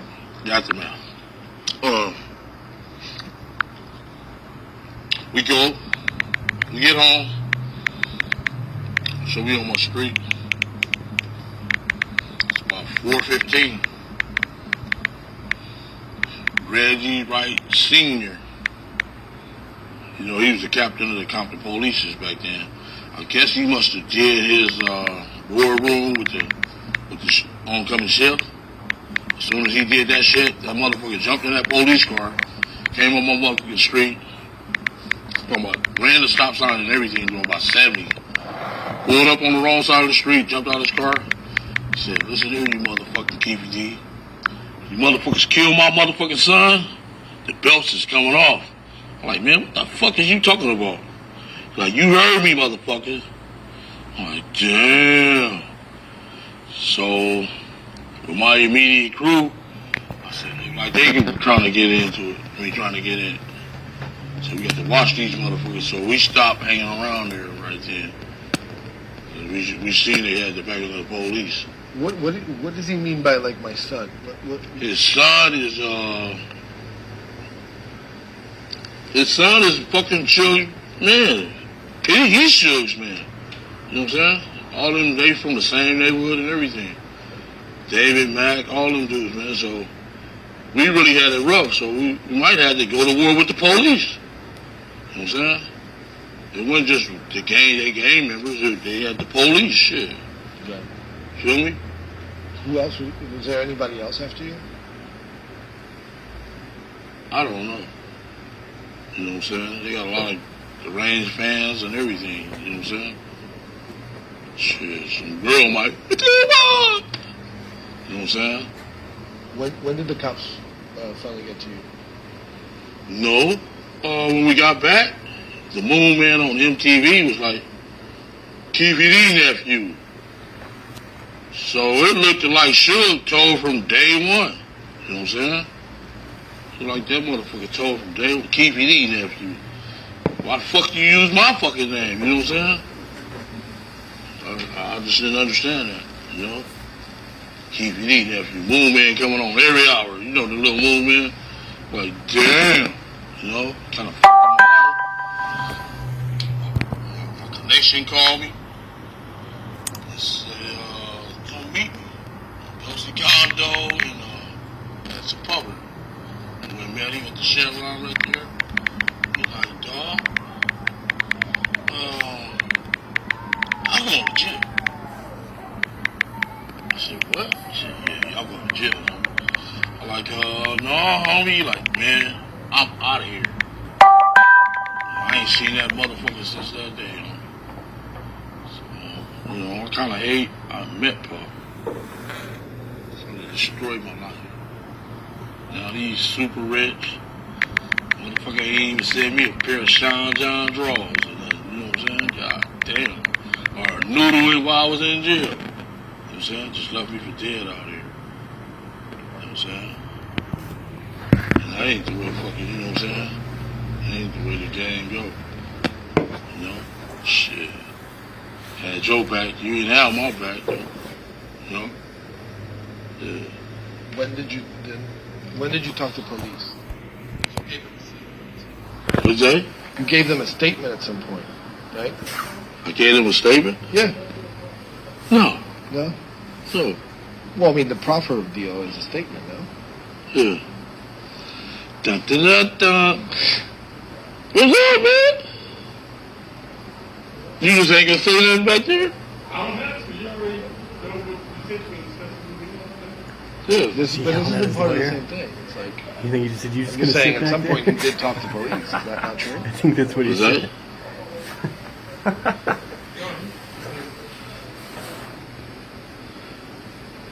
Remember what I told you outside? That's why I didn't want to do this today. Right. Well, I mean, you know, some shit would give me motherfucking, you know. Yeah. All right, I hear you. Well, yeah, dude asked me to meet him last week, but I wasn't able, man. My wife was sick, homie. I could have had all your answers, you know what I'm saying? Yeah. I didn't want to tell you all that, all my business like that, you know, but force my hand. I blame Tara. All right. Yeah. Let me just see what I can talk to you about that, because a lot of the stuff I have here is about that night. You know? Okay. Yeah. I'm gonna have all the answers, though. I swear. So you're not talking about it? Is that what we're saying? I think. Can you talk about Zip and talking to Puff afterwards? Zip and Puff? Yeah, I mean, at some point you needed to talk to them about shit. Is that the same shit? Yeah. Was it?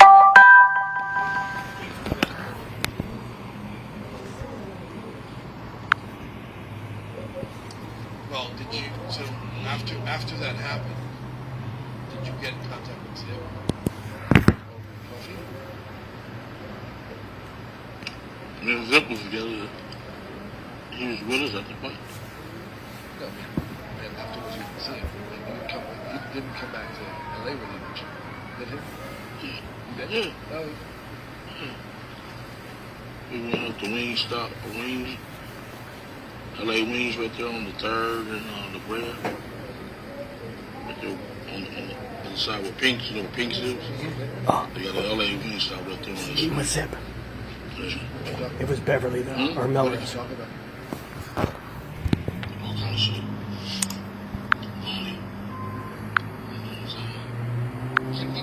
yeah, so that we don't waste our time, can we do something where you can talk to me and then you can get approval? you get approval of whether you use it or not. But otherwise, we only can answer 3 questions on. I'm gonna go into full detail with you and everything on. No. You don't have to do. Once I get the green light where I'm covered, you know what I'm saying? Because I can't make them look like a goddamn asshole downtown.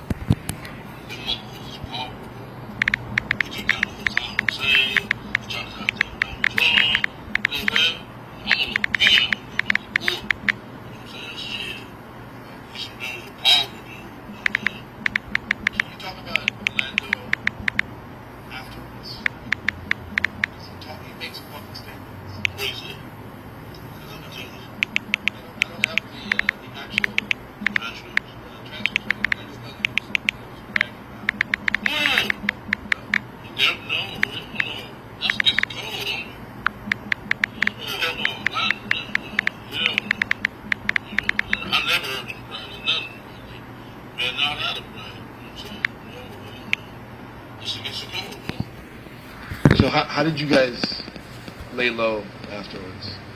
What you guys do? You want to know the truth? We didn't lay low. We was after they asked. Mr. Man laid low. He the one who flew out to the Caribbean and shit. But we it's mafia shit, man.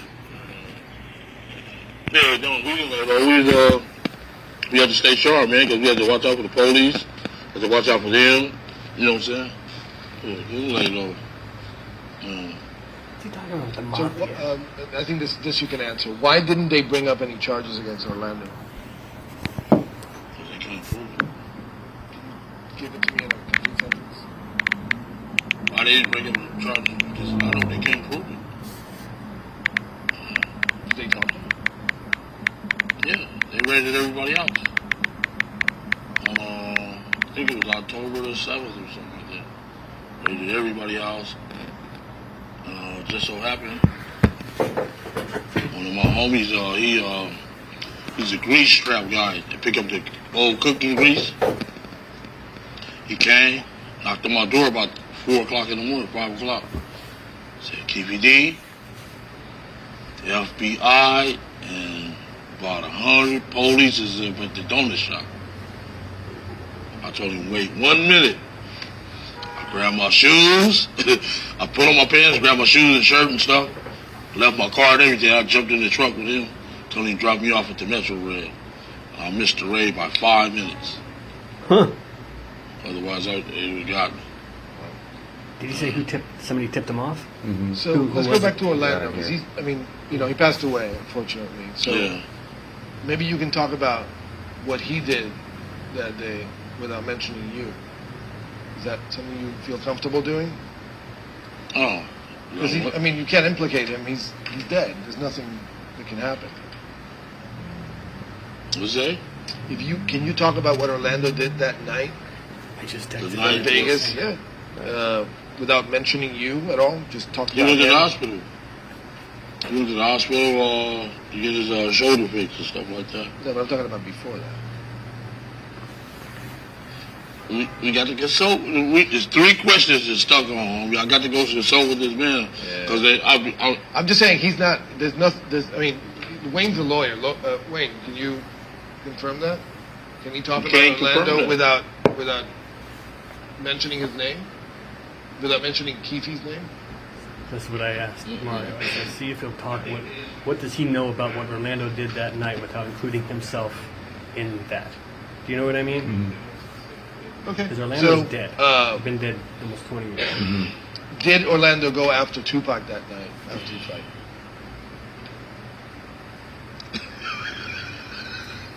Huh?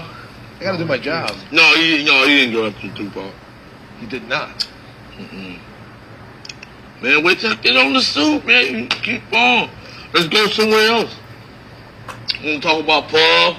Something like that? What's that? I did. He didn't want to answer, but I'll ask you. Okay.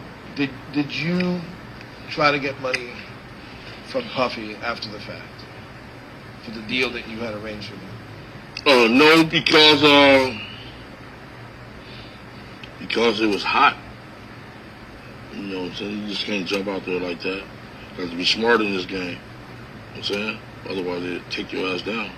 They would have been to our ass down. You know what I'm saying?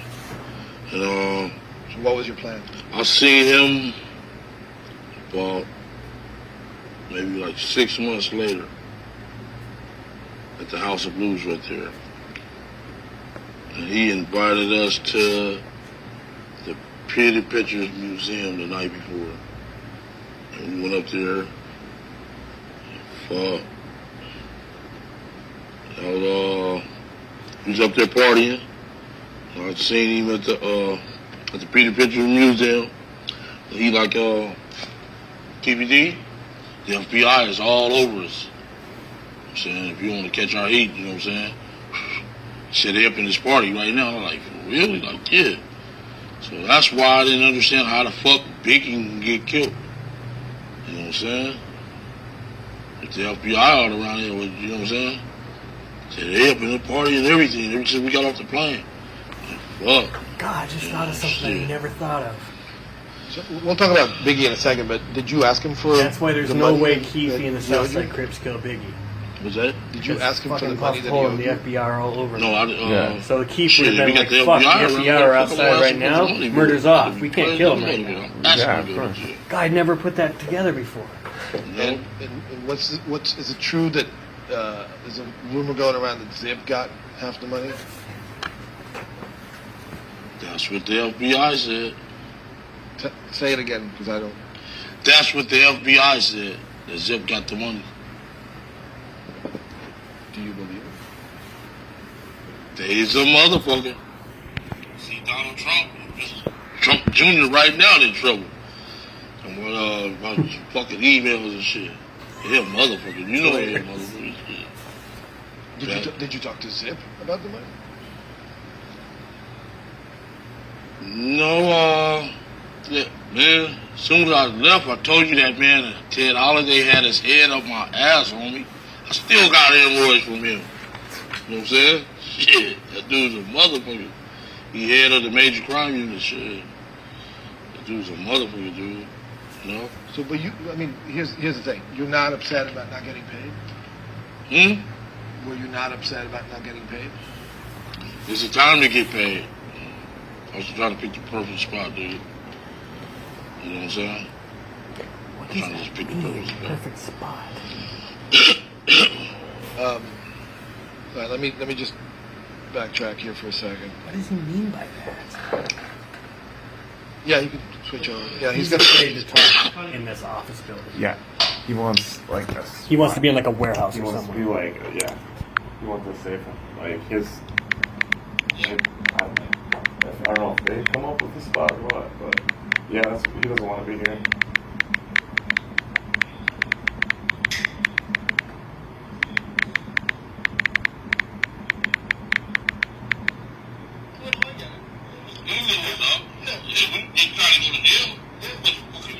Right? What you gonna do with some money in here? Right. No, I mean, because you were saying, like, yeah, I didn't do it then, I didn't do it then. I just want to make sure that, you know, I want to know where your head's at. You had a plan. I am a kingpin that was making more money than Paul than Will then. You're picking your spots, too. Yes. Right. Being I smart, hear you. Playing my cards right. Yeah.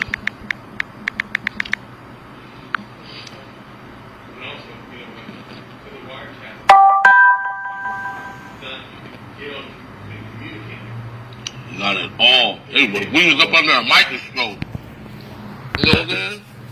You got crooked ass Compton police feeding these dudes downtown all the information. You don't understand, homie. Y'all need to be on our fucking side, homie. You know what I'm saying? Everybody on Tupac's side and all these other dudes' side, they should be on our fucking side. We the one was catching it. Had crooked Compton police, crooked brand power. You know what I'm saying? Right. They telling them people downtown the FBI shit. You know what I'm saying? Yeah. Yeah, no, I hear you. Yeah, I mean, we was up against it, homie. It's the shit that's coming out right now. You know, maybe we can talk about that sensitive stuff, like, you know, on the street somewhere. You know what I mean? Like, bring a camera. So, okay, so, just give me a second. Just make sure.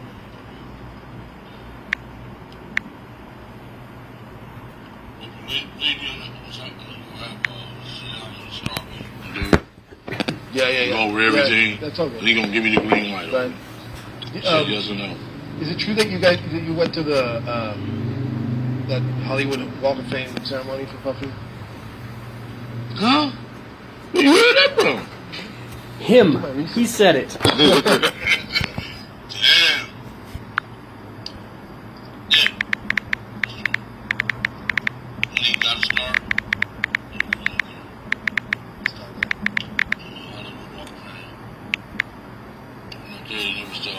There's too many people, so you couldn't really get close to them. Oh, good, he confirmed it. My boys did run into him at a club. When? Society, we were keeping it out and all that shit.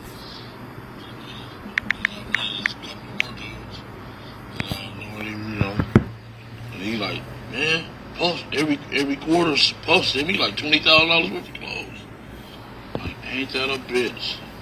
So a couple of times I called Daddy's house. He never returned my fucking calls or none of that shit. You know what I'm saying? So I guess he was just trying to wash his hands with us, whatever. Like, fuck them. And that's wrong. That ain't the way it go, you know what I'm saying? Had your fucking back, supposed to have our fucking back. You know what I'm saying? He don't know what we was up against out here.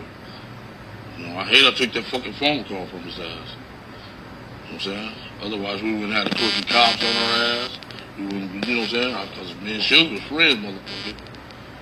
We've been knowing each other since we was 9, 10 years old. I'm tripping though. Yeah. I'm kind of mad at the dude, dog. You know what I'm talking about, Puffy? Yeah, I'm kind of mad at him. Yeah. And there was never any, after you stopped trying after a while, there was never any contact. Yeah, no contact. Yeah. Why?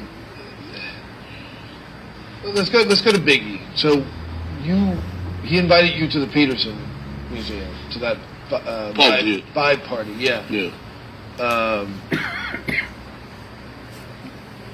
You said there were too many people there. The feds were there. Yeah, he said he said that. Right. So that wasn't the place or the time, right? Hell no. The FBI there, they see us together. You know, they put shit together. But why did you go in the first place? Why did I go? Because he threw some action parties on me and all that, you know what I'm saying? We was just literally invited. You know what I'm saying? They kind of needed us. They should have kept us. You know, because probably still be alive today. You know what I'm saying? Instead of talking about the FBI around, I guess you were scared of us. I don't know. The FBI around. I guess the FBI was going to protect it, but it don't look like they protected him because he did. You know? Then 2-3 days later, Sergeant Reynolds pulled up talking about, we killed Biggie. Oh, you know what I'm saying? Called the people downtown, crooked cops, man. That's some bullshit, you know? Yeah. So can you tell me definitively that you had nothing to do with Biggie's murder? Nothing. Can you give me a full sentence? We had nothing to do with no Biggie Smalls murder. Boy, Biggie was our friend. Why would we want to kill our, you know?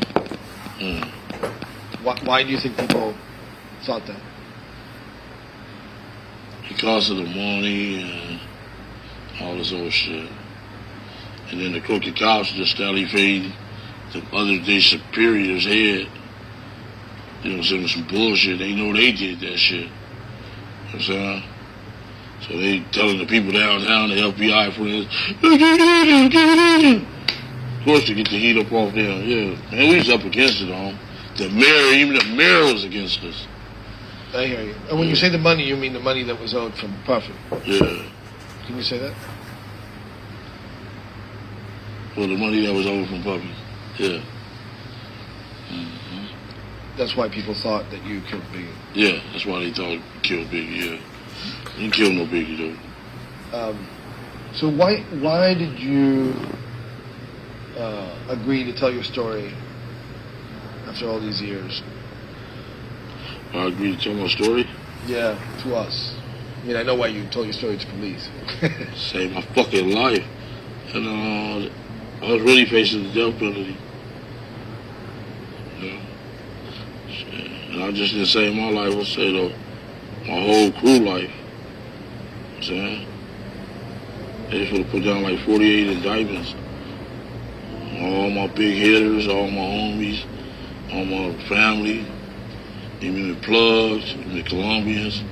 You know what I'm saying? Shit. They had our ass, dog. You know what I'm saying? So, shit. Dude said he was from D.C. Then they used the psychology game on me. You know what I'm saying? Shit. That's how they got me, man. And to us, why did you want to tell that story to us? Because I felt we was betrayed. Then, you know, just the way we was done by the crooked cops, the media, everybody, you know what I'm saying? I was wronged. We was wronged, really, you know what I'm saying? Yeah. Dude, they come raid our house. Suge friends come raid our house, take our guns. You know, that shit wrong. Shit just totally wrong. You know, people think we was lying about the shit. Shit just hit the fan last week. We read you right, senior and junior. That you know they did crooked. Yeah. Tell me about that, like, because I think you touched on it, but I want to know more about, like, Suge enlisting crooked cops to help him out. What was that about? I don't know what the fuck it was about. It was smart though. King move. You know what I'm saying? Shit. You know? Shit. What you do in the dark don't come to the light. That shit is for to hit the fan. You know what I'm saying? Shit. Like they say, you ain't bigger than the law. And FBI is a motherfucker. They take your ass down. Shit. I ain't no better than Noriega. I ain't no better than fucking Don Hussein. None of them son of a bitches. You know what I'm saying? John Gotti or none of them. They took them down. I'm a peon to them. You know what I'm saying? But was that widely known that Suge was hanging around, was like protected by cops? Hell yeah. Everybody knew that, yeah. Knew what? Knew that he was protected by crooked ass cops. Son of a dirty motherfucker. I wish I could tell you everything, but you know what I'm saying? Yeah. But did that ever give you pause to fuck with Suge? Like, did you ever say I shouldn't fuck with Suge because these cops are gonna be on my ass afterwards?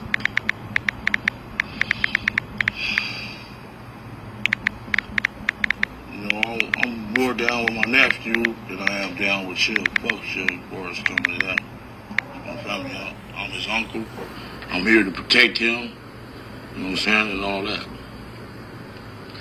Was there ever a time where you felt bad about Tupac? Was it every time I felt bad about it? Yeah.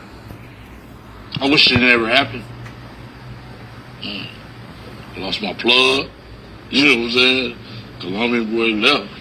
Went back to Bogota. Shit, you know what I'm saying?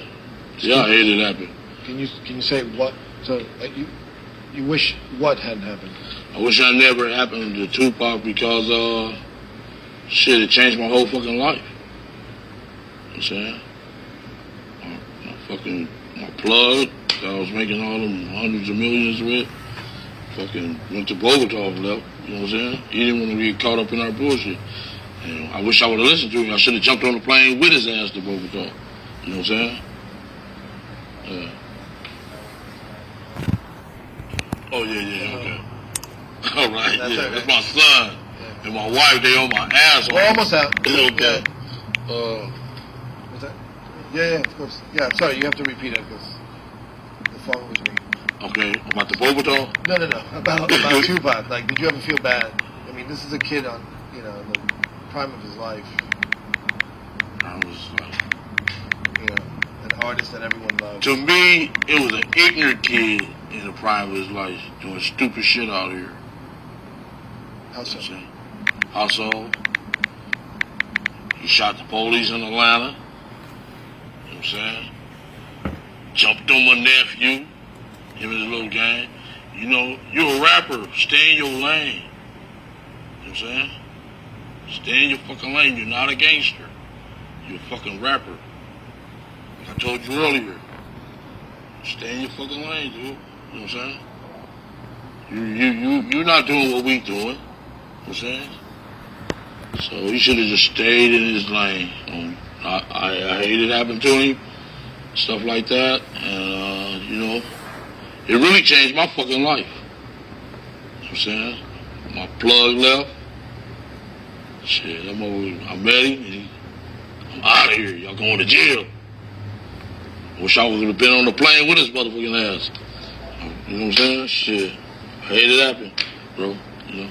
If Tupac had not gotten involved with your nephew in the lobby of the MGM, would he still be alive? I don't know. He ignorant. Some motherfucker, you know what I'm saying? Dude, you know what I'm saying? I guess he went with that mob, and that shit went through his head on me. You know what I'm saying? That's the way I feel about it. Shit went through his head. And shit, he's ignorant, so you run into a lot of problems how they were trying to be a gang member. You know what I'm saying? But, see, in our community, we try to get up out the gang life. Like try to play sports, rap, stuff like that. Try to get up out the gang life. Our motive is to get up out the gang life. Get us a home. Get us a family. These motherfuckers nowadays is got millions of dollars and join their fucking gang. That shit is backwards. You know what I'm saying? Shit is backwards. Chris Brown, Soulja Boy, Justin Bieber. Better listen. You know what I'm saying? You got all that money. Get away from this bullshit. Because all it leads to is death, penitentiary, and heartaches for your family. You know what I'm saying? People out here, we grew up in this shit. You guys from another town, dude. You need to leave that shit alone.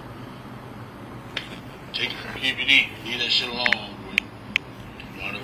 So let me ask that question again. I really like that answer, by the way. I think it's true. It's like everyone's coming, you know. Yeah, these dudes from Virginia, he coming being gang members. That's stupid. That's backwards. So is the real gang members is trying to get up out this shit. If that shit hadn't happened with Orlando, would you have left it alone that day? Yes. Me and Suge is friends. We were friends. We grew up together. Shit when the shit that never happened. You know what I'm saying? Well, that shit shouldn't have never happened.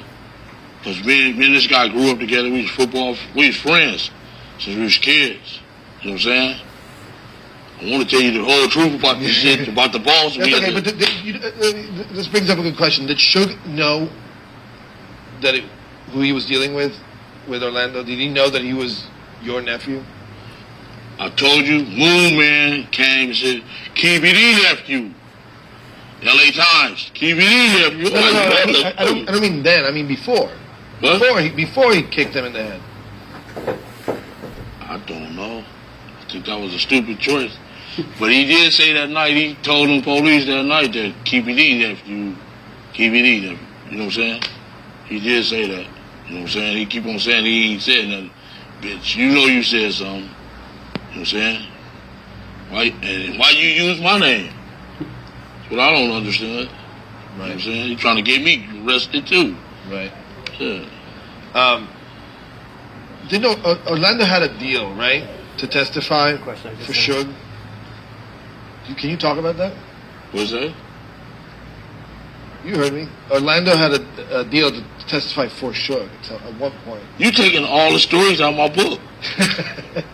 You know what I'm saying? Yeah. Make my book no good no more. Hey, this is good promotion for your book. What's that? This is good promotion for your book. Oh, you know about that too? You just told me about your book. No, I'm talking about So the meeting. I don't know. Is there any truth to that? What? That Orlando agreed to a deal to testify for sure?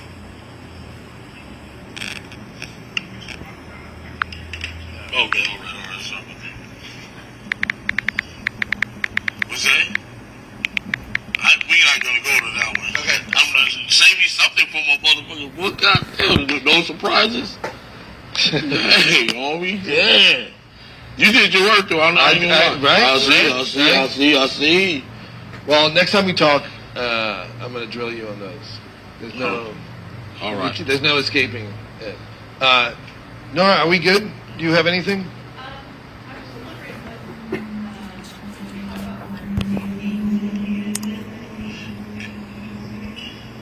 Yeah, you feel comfortable talking about that?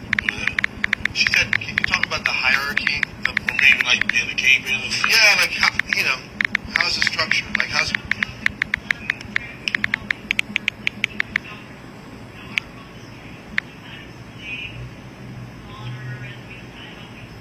codes? Yeah, you look at me, don't look at her. Okay. Like the codes of the street? Our gang is built through respect and the work you put in.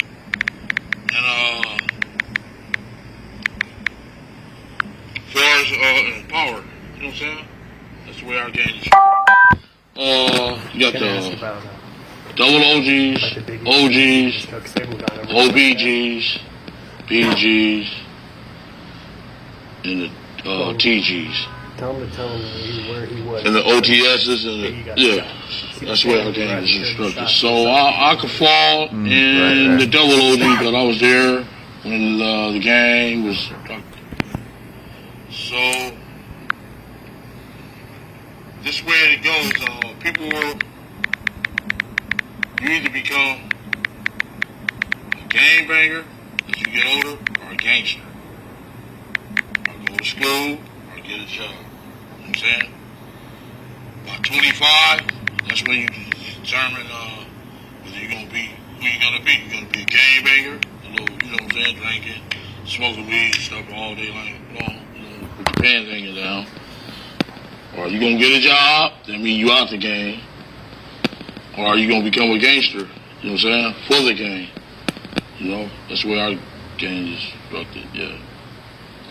Do you think that Suge ran the label like a gang? Yeah. Yes. He kind of hired all gang members. You know what I'm saying? Yeah. He hired all gang members. So who was he in the structure? Who was Suge in the structure? I guess his money gave him the power. You know what I'm saying? How people listen to him. You know, money is power. You know, and shit, I guess they... Well, we knew he was a boss, the Crips did. I know our side of town did, because we played football with the guy. You know what I'm saying? Right.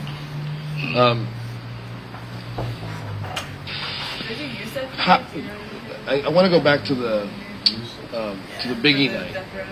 Where were you, and how did you hear that Biggie had died? Your phone's ringing. Well, almost done. I got you. Yeah, she on me.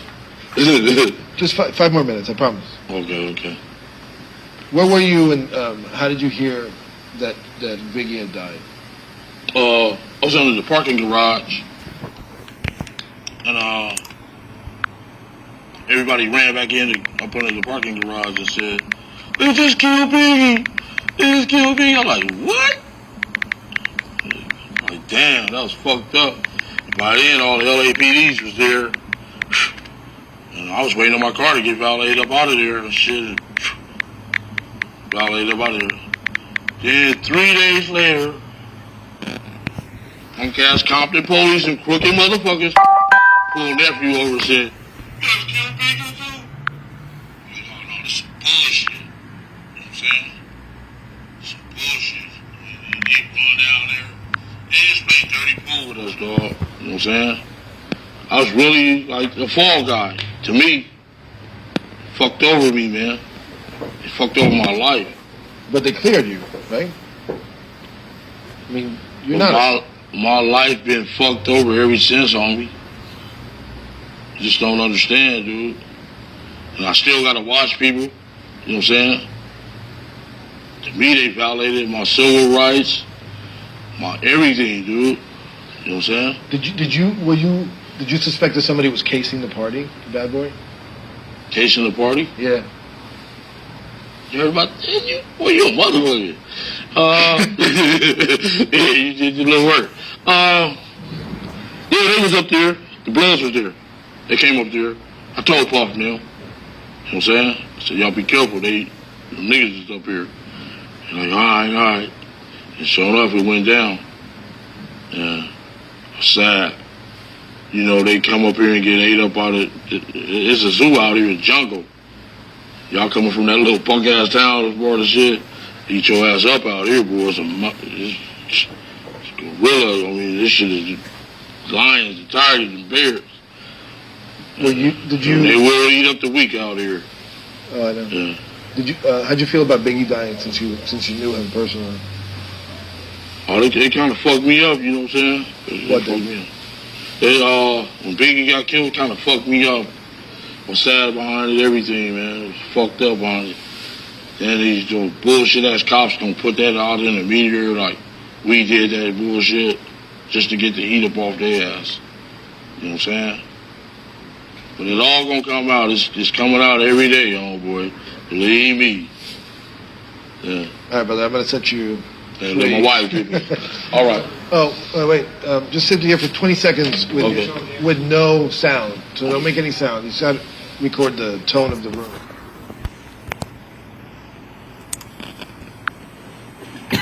This is room time.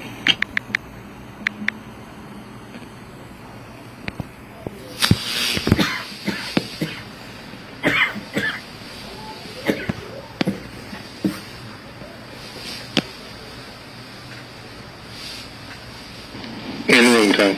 Okay, thanks, man. Oh. Oh yeah, that's a good story. Because our street. Wait, stay there. Yeah, sit back. Just this question real quick. Sorry, I thought you were done. That was your only question before. Okay.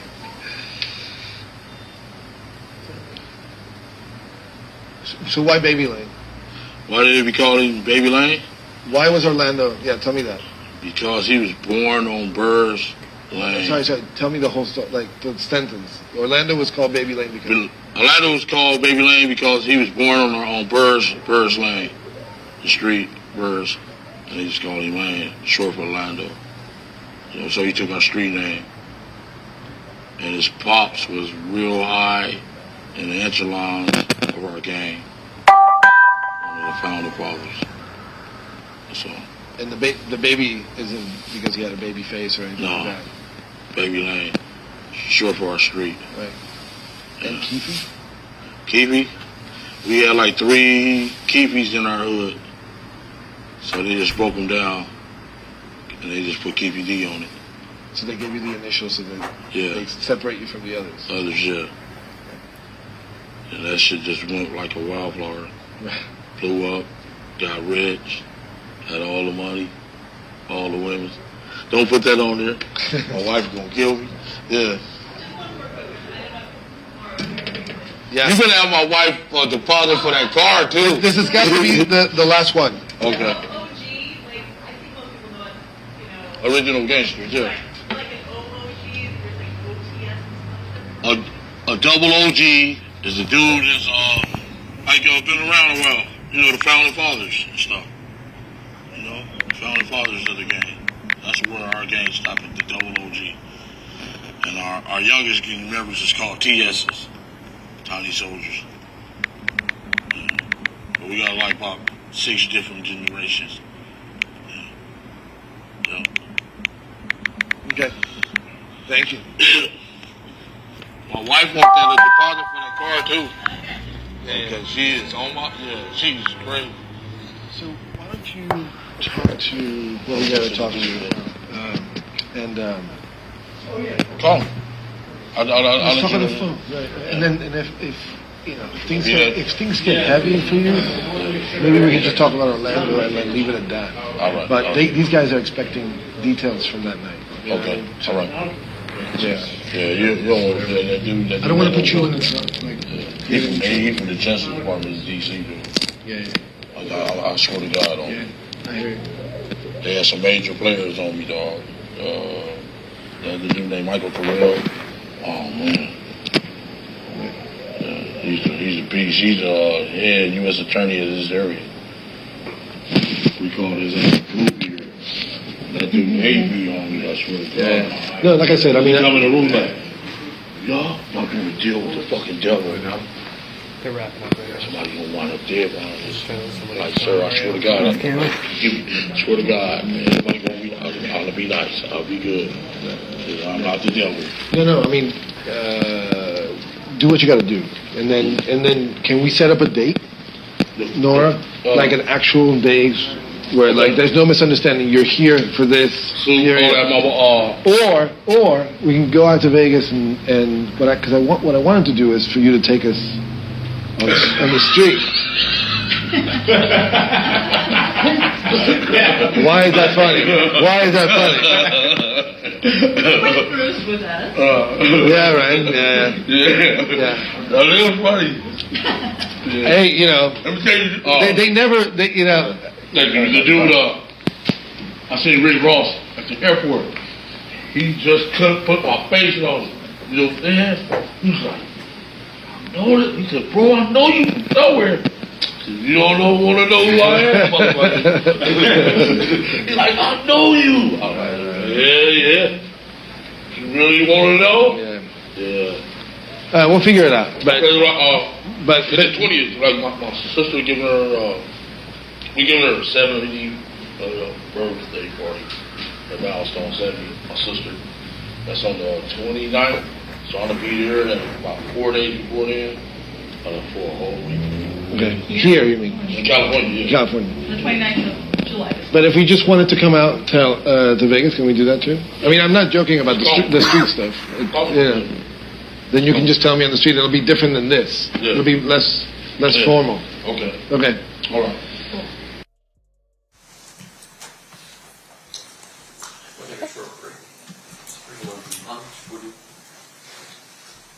Let's see, we've been going for about an hour and a half. Ladies and gentlemen of the jury, do you guys have to take a restroom break? Anyone?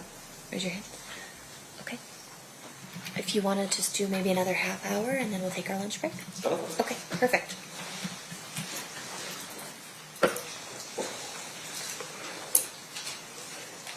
Do you need to use the restroom? Okay. All right, we will have to take our break now. So we will take a recess. During the recess, you are admonished not to talk or converse amongst yourselves or with anyone else on any subject connected with the trial, or read, watch, or listen to any report or commentary on the trial of any person connected with this case by any medium of information, including without limitation, newspaper, television, internet, radio, or form or express any opinion on any subject connected with the trial until it is submitted to you. Please rise for the jury. We'll see you guys back here at, let's say, 11:40.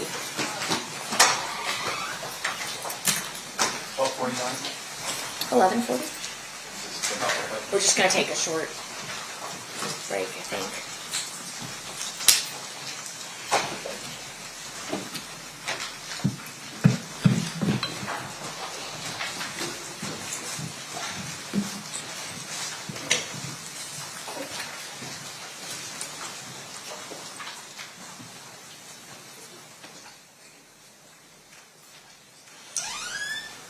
For the record, the jury has exited the room. When we get back, we can do another 30, 45 minutes or so. We have lunch coming somewhere around noon, so if we were to break now, I don't know if we have enough time to eat. Yes, ma'am. All right, we'll be in recess? Sure. Okay.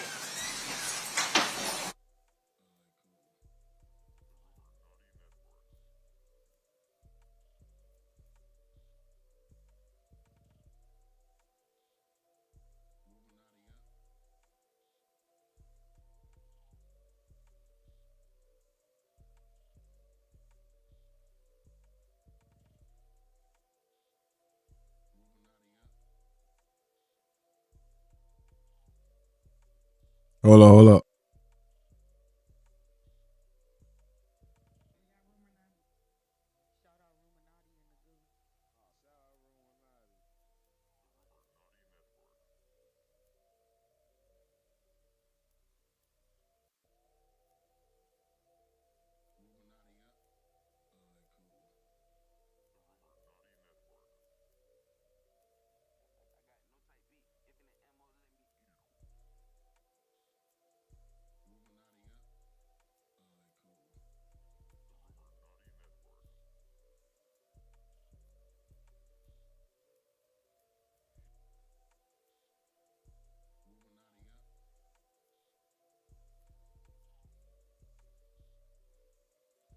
All right, what they on, the 10 minute?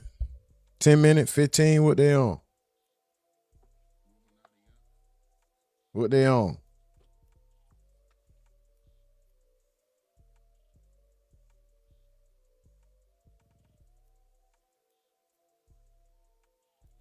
Hold on, let's see. Let me see something. Let me see if I can do it.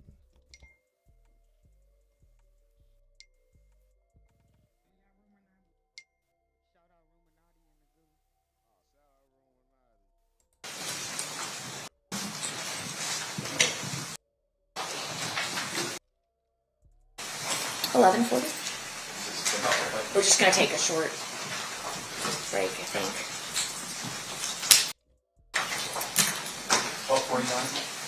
$11.40. We're just gonna take of information, including without limitation, newspaper, television, internet, radio, or form or express any opinion on any subject connected with the trial until it is submitted to you. Please rise for the jury. We'll see you guys back here at, let's say, 11:40.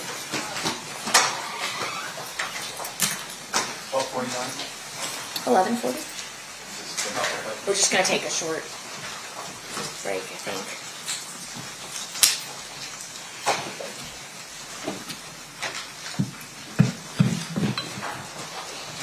Okay, that's just a little break. Let me tell you something, Keefe. You kill my son, motherfucker, it's on. I'm like, what the fuck is you talking about? Fuck you. You know, he's like, I'm just telling you, motherfucker, the belt's coming off. Like, this motherfucker's stupid. Then 2 hours later, he get our little trap spot raided, take all our guns, all that shit. So it's basically the city of Compton police is against the South Sides. So, but it was some dudes from the Compton police that I went to school with and played football with at Compton High. Blue, Bookman, Eric Perry, and they all came over there and say, we ain't with that bullshit, man. You know what I'm saying? We from the Crip side, and we ain't with that bullshit. Y'all watch y'all asses, try to stay out of Compton. You know what I'm saying? Because, you know, we know that they was going to come with the Compton police. Well, the Compton police were working with Death Row, right? Exactly. Right. They got red cars, all that bullshit. Right. And I talked to Reggie about this particular situation. He said, yeah, my father threatened Keefe D and said nothing better happened to my son. Keefe said that your dad threatened Keefe about Keefe going after you once the war broke out. Yeah, that's true. That's true. Yeah, I didn't believe it when I heard it, but you know, everybody, I'm on social media with everybody, I comment everybody, and some people told me, yeah, he said this about your dad. So I go, Reggie, what the, he said, oh yeah, he said, I went over there, he said, when I heard they were talking about doing this and doing that, I told those niggas, better not having the Reggie Jr., because you know, he knew I was running with him, because if y'all do, y'all gonna have some problems. Yeah. He co-signed the whole situation. Yeah, he did. And Reynolds, you know, about the day before she'll go to court, I get a call, nephew saying, meet me at the lawyer's office. Get there, it's Reynolds, Reggie, and fucking Suge came, cashed us out. You know what I'm saying, you know, for the court appearance. They cashed you out? Yeah. Suge paid you? Paid us $60,000, yeah. That was for Orlando to testify on Suge's behalf? Yeah. That was done between attorneys. I was there. How it happened was Edie Fall. Y'all know Edie Fall from one of the guys that represented on the Rodney King, the one with the beat up Reginald Denny. He was popular attorney from that. Well, anyway, Edie Fall and David Kenner, we all met at the studio at Edie Fall's office, and they came up with where they were about to sue, or they were in the process of suing Tupac, and they came up to an agreement. Well, hey, if you come and testify, because we're trying to save Suge from going to jail to do that, 9-year violation, and testify that Suge was trying to really help you. He was trying to get them off you. He wasn't one that assaulted you. He was really trying to stop everybody from assaulting you. If you'll come and testify to that, we'll give you we'll settle this case with you for, I think it was $60,000, where you was going to sue Tupac, which was a great deal in our mind, because we all know what Tupac was worth, especially after the All Eyes on Me and the Machiavelli album had dropped. Yeah. He was worth a lot of money. We'll settle the case for you for $6,000. Okay. So that's how that deal They worked. got a bunch of these deals, these lawsuits together, and here's $60,000. You come in. You get on the stand. And say, in our mind at the time, was the truth. Yeah. You say different. You say you saw a kick. But, we were trying to not see a kick. But it didn't matter because Suge ultimately was got found guilty anyways. Correct. And he was found violated for his probation. Exactly. And he went back to jail. Correct. He did 5.5 years.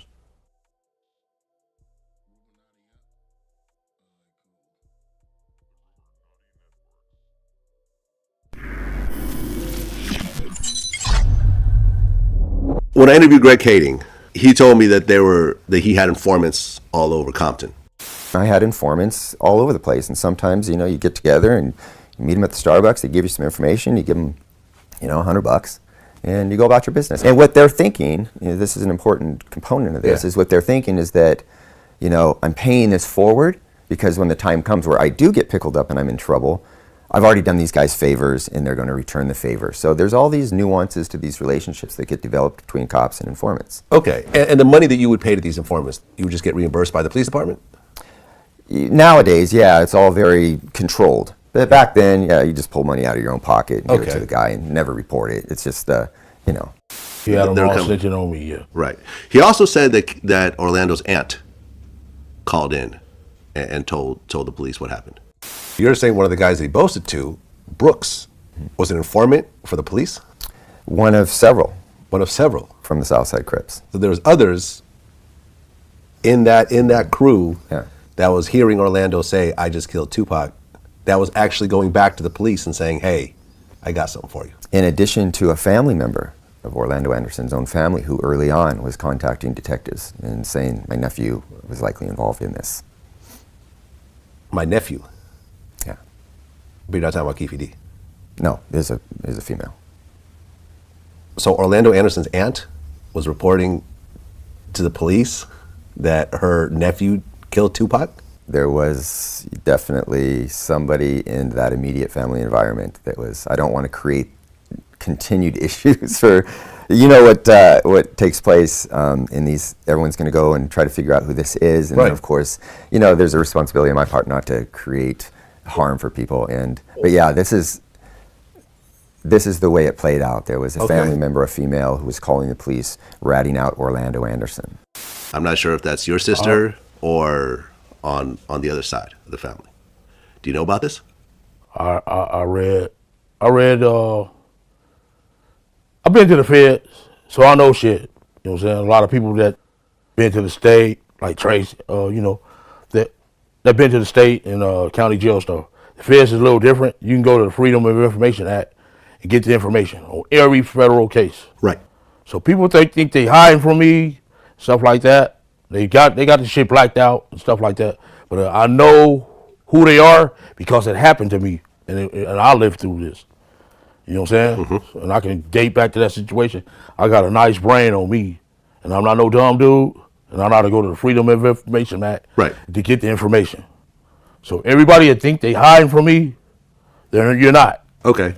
You know what I'm saying? So, well, you had mentioned that C. Ray snitched. Yeah. And that was one of your lieutenants, one of your captains. Yeah. I figured because his neighbor got killed and he kind of got spooked. Okay. His neighbor, Bobby Finch, got shot a whole lot of times. And he came over, I was in the projects in Grape Street. He came over and said, Suge got a hit out on me, you and my brother. Okay. And I'm like, how you know that? He like, man, I'm trying to tell you, Big Dog. Woo-woo. I said, well, you go tell that motherfucker, we gonna hit him for free. You know what I'm saying? Since it ain't gonna cost a dime to hit him then, since he got 100,000, you know? So, you know, yeah. So you're saying that Suge had a $100,000 bounty on your head? That's what Corey C. Ray came and told me. Came and told me while I was in the project. He got a bounty out on me, him, and my little brother. Okay. I like, where the fuck you get that from? How you get that information? Not Orlando? I guess he was trying to knock off the, you knock off the head of the snake, the body gonna. Oh, he's trying to get the OGs. Okay. Trying to get the motherfuckers, the big players. Okay.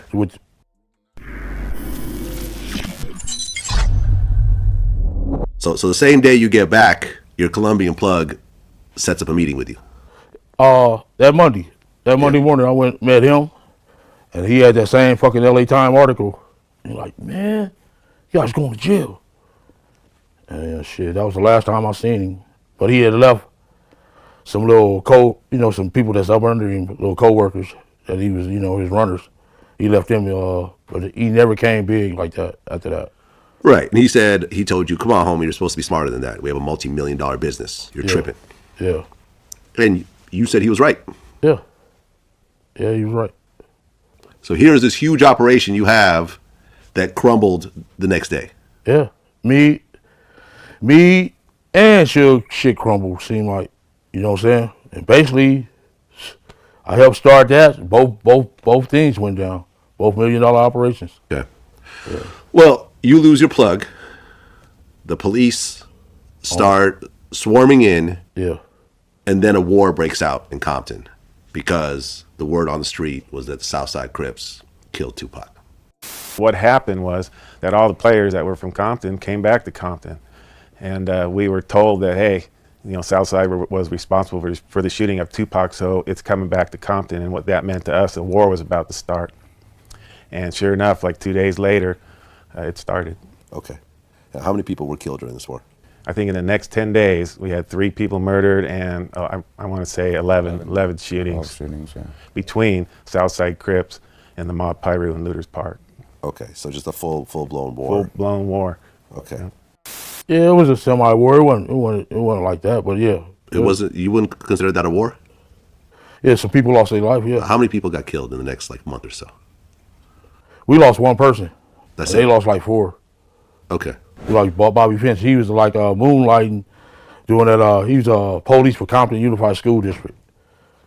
Yeah, he was the police for Compton Unified School District. So he knew Little Reggie and Big Reggie and Reynolds and them already. Then after that, it seemed like the feds came down and started raiding everybody's house. The night of the raid, this dude that do the grease trucks, we got a dude, he owned Crown Prince Grease. His little brother came and knocked on my door and said, there's a busload sitting in the parking lot. A bus, the sheriff bus sitting in the parking lot in the neighborhood by the donut shop. Like, you bullshitting, a whole lot of police. So about 5 minutes before they came, I got the fuck up out of there just in time. Well, in the book you mentioned that you had a couple of white boy neighbors. Yeah. And you sent one of them dressed up in a UPS outfit to Suge's studio. Yeah. And I guess if Suge had opened the door, they would have killed Suge. I ain't gonna go into the detail. Like you try to get me waxed. Okay. Go ahead. Yeah. Well, it's in the book. Yeah. Okay. Yeah. Let you know what I'm saying? Like I'm not just making this stuff up. Yeah. I'm not fishing here. Like it's right here in the book that is in the link. If you click below, you could order this book and see everything in detail. Yeah. Right. If I keep on telling the whole story, they ain't got to buy the book. Okay. But it's now getting serious. Yeah. And I guess Orlando he got out the way as well, right? I mean, he wasn't just hanging out on his front steps waiting for someone to come shoot him. No. We weren't hanging in Compton. No. There was the guys from the Crip Compton police came, told us like Blue, Bookman, and Eric Periodon. He became the mayor. He came like they ain't with that bullshit, and y'all stay up out of Compton, home. You know what I'm saying? Okay.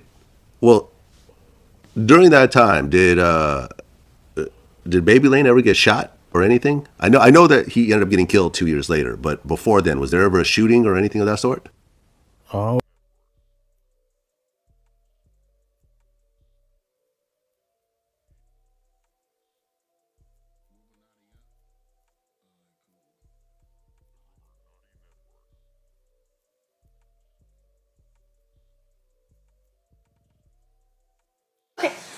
Back on record in State v. Davis, C-377-407.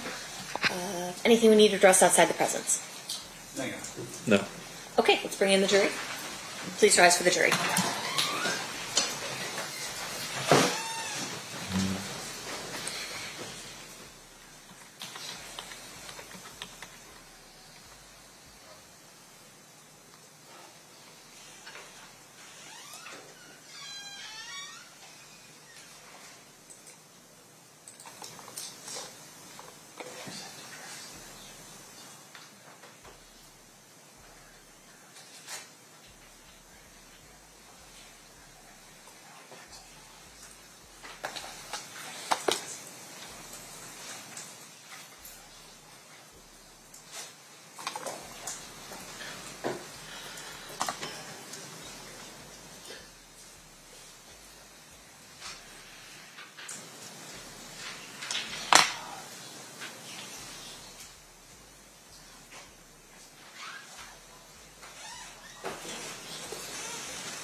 right, did the party stipulate to the presence of the jury?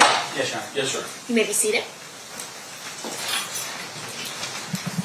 We need to get the witness. Where's Mr. Dorsey? I assume he's still back there with your Okay. judgment.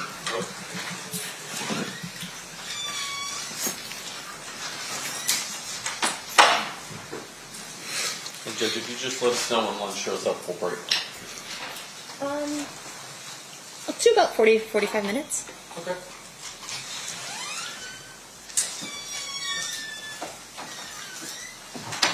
All right, we have Mr. Dorsey back. You're still under oath, sir. Mr. DiGiacomo, you may resume your questioning at this time.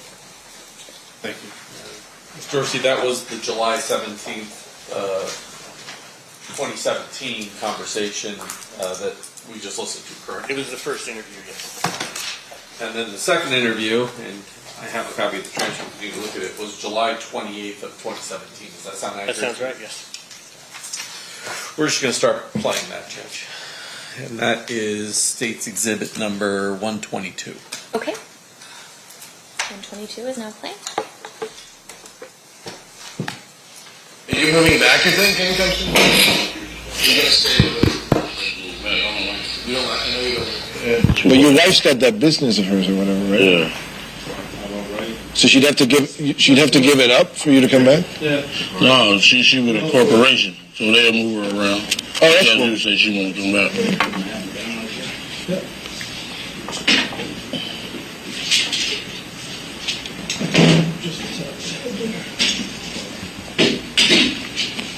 Looks good. I mean, I see a white man in the background. Other than that, I want to get out of here soon. yeah. Actually, I see a white man's torso in the background. Sorry to hear that. I won't be here long. Where's Tara at?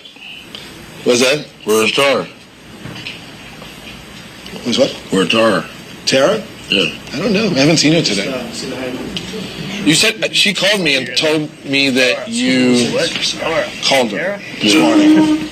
But I don't think she's in the office, actually. Chief, you mind looking up? Look at Mario for 1 second. I just want to make sure your background looks good. We'll be in business.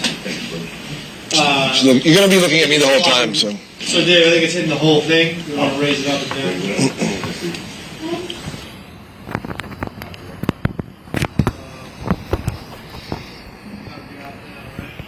There we go. Just down.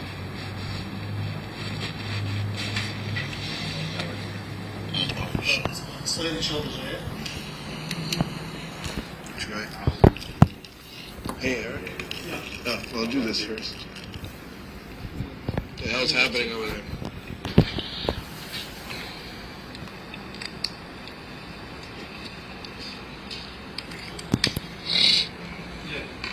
Did you get in touch with him? No, he's not picking up for Nora either.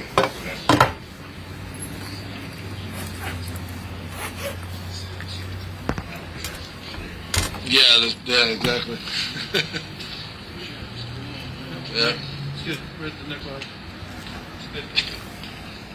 But that's all right, right, Keefe? You know what you're going to talk about, right? Do you need him here? He's not picking up. What? At night, come yeah. I do, you know. Yeah. You know, we already discussed that.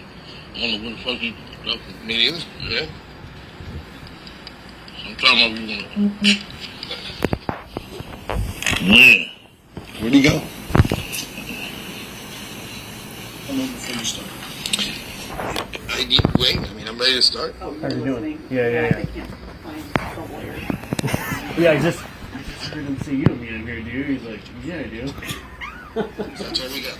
You know, we'll talk a little bit about the fight. I told her, I'm not, I wasn't comfortable with that little place though. You know what? Told her that we was in the office today when we was arguing. I said,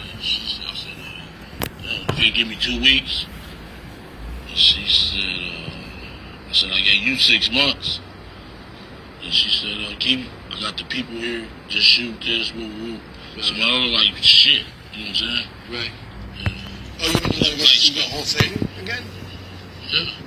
Okay, we can do a little bit of that. Yeah, sure. I mean, but you look great. I have it already.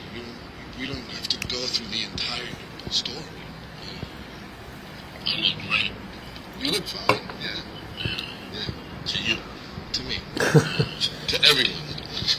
To everyone who's seen it. Hey, don't release that shit on the internet like they did last time. No, of course not. Who released that shit? I wasn't even working here when I have no idea. Did you hear about that? Yeah. You weren't even working here? I've been here for 5 weeks. Who shot? So he shot like a promo. He came in, before Mario got hired, and shot a promo, and then somebody like BET or somebody leaked it on the internet. I know. I actually was here, but I was here working on different. Alright, so can we let's Disaster. talk about the other stuff then, and then we'll get to that later. So I'm just gonna go back to the stuff that we talked about in the other. Yeah. Okay. And then we get to that. Yeah. Is everybody ready to start? Yeah, that's bad. Can you give me a? All right, here we go.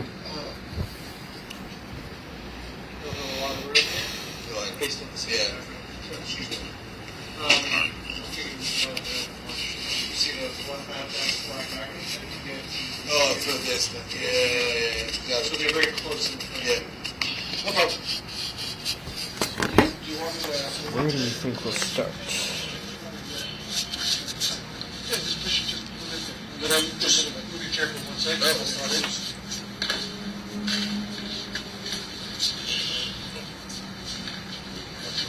Yeah, just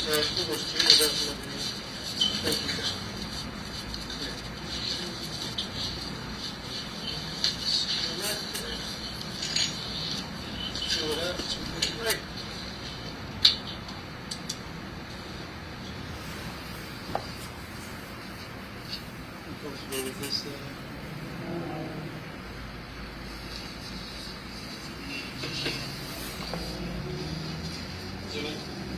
Yeah, I'll try to operate this.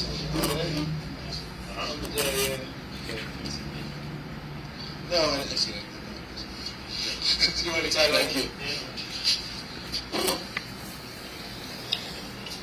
Okay, that's out now. Okay, that one. I'm not seeing it. Oh, I just told them I thought it was fine. I see. The one good thing is on the 78, the 3.2 gig, we have a lot of pushbacks. To get the HDMI, we got a lot of room on it. But anyway, we can do water. Right. You can't get water if you don't do water. Alright, let's go. Eric. Yep. That's cool. I'm rolling. Yeah, are you on? Okay, guys, can we settle? Let's go. We are rolling, so everyone please make sure you're doing it on sound and mic rate. So last time when we talked about, you gave me a little bit of your background. Where'd you grow up? What was Compton like when you grew up? Why don't we talk a little bit about that just to get us warmed up? Okay. Let me just move my chair up.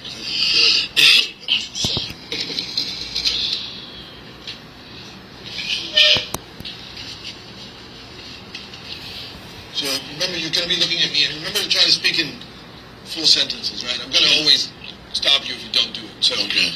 So I grew up in blah, blah, blah. It was, my neighborhood was this. Okay. I grew up in Compton. I moved here in 1965. It was all white back then. We was the first black family on the street. It was pretty cool. Then the blacks started moving in like 69, 70, 71. Then, most, hold on. Sorry. I think it's a computer, yeah. Sorry. I did. No, now you turned it on.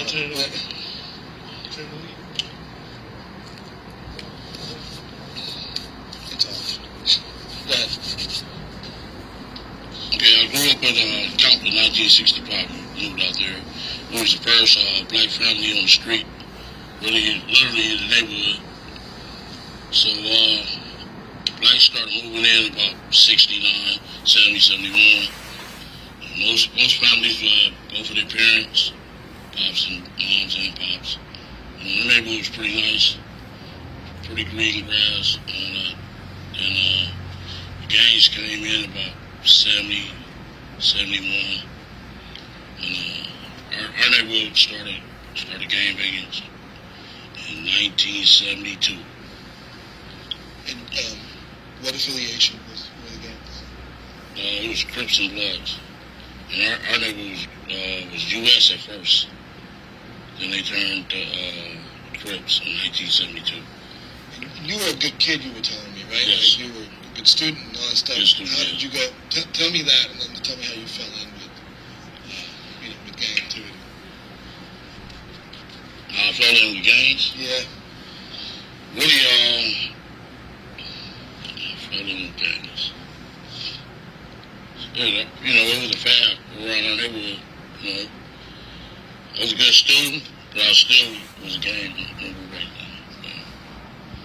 I used to be like the ball boy for Compton College, so I knew older dudes and stuff like that. That gave me more wisdom, whereas You played ball with Suge Knight, right? Yeah, I played Pop Warner football at Greater Compton with Suge Knight. His dad was a coach and stuff like that. So you cool dude? Yeah, he was cool back then. He was like a year younger than us. Him and his cousins played on our team. He was twin, Ronald Dynamite, and Suge. And all three of them played on the team. His dad was a coach. Oh, really? Yeah. So at some point, you guys were tight, right? We were just football teammates. Yeah, we used to go to his house. We win the games. Go to his house, go swimming. We used to go to his other uncle house. And Donald house too. We go swimming over there after we win and stuff like that. So, let me check my notes here. When did you first hear about Death Row? Death Row? Yeah. About the label and all that stuff. 1990. Just tell me in a full sentence. I heard about Death Row in 1990. Before Suge was even involved. What was your impression like? What were you? Is it true that you were somewhat involved at the beginning with them? Yes. Can you explain what that was? Well, I did the footwork for the project. I really didn't think it was going to work. 2 years later, it came up. So what was that for? It was the footwork? Yeah. Just the footwork, basic footwork. We have it on camera. You told me about delivering the money and all that stuff. Yeah. So can you expand on that? What's that? Can you tell me about it? I just did the footwork with the money part. That's all. Yeah, but I can't tell you what I did it for. You know what I'm saying? But I did the footwork for the project. Okay. Yeah. Sorry, I think maybe Wayne's calling. Hey, Randy. Can you check to see somebody from the reception is calling me? Oh, he is. Okay.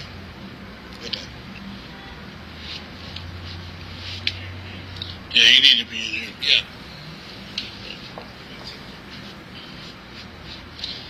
So,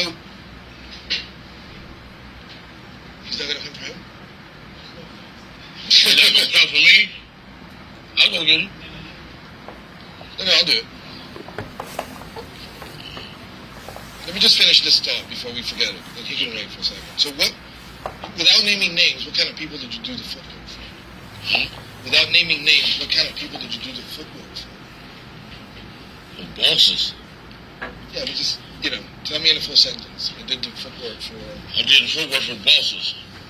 Me and Suge got the same boss, really. Yeah. And was it drug money? Yes, yes it was. In a full sentence? Yes, it was drug money. Yeah, so let me get Randy then. We can stop down. Yeah, I mean, well, how much time do we have in that? 10 on these rolls. Okay, yeah, let's just keep rolling.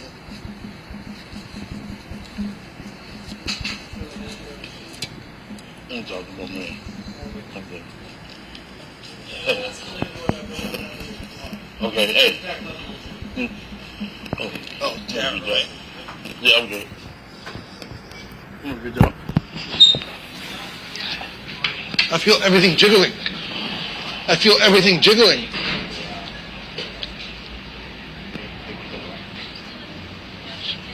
So he in there talking to John?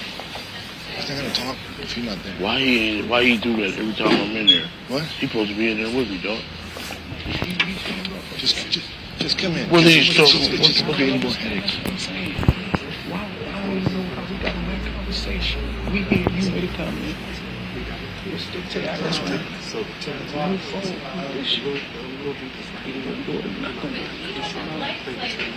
some bullshit, man. I made that type of. And he told my sister that. I swear to God, man. And she sweats me every motherfucking month for rent money. Because he told her that. Just please come in. Yeah. Yeah, I looked you over the door. I said, Shawty, I've been there this man. It makes my life more difficult. Yeah, we're good. He really crossed me. Nigga, no way in hell Edie let that book come out. They would have been when he said something about my brother. Hell no. They just Shorty and huh? I ain't wrong, man. He hooked this up. Yeah, I'm calling y'all on it. In fact, I didn't even talk to him. I talked to him first about it. No, listen. I know we was already doing this house and all that, spending the night and all that. Oh, you good now? He's talking to Tara, and Tara has to leave, so he's going to be here in 10 minutes. Tara got to leave. Okay, I need to talk to her too, though. You know where she is? Yeah. What's up, man? Alright, you're just going to stop there. I'll translate. Where Tara at? Yeah. Right, basically, yeah. But that's a huge admission from an OG from Compton with verifiable connections to say on camera, yes. Straight from the horse.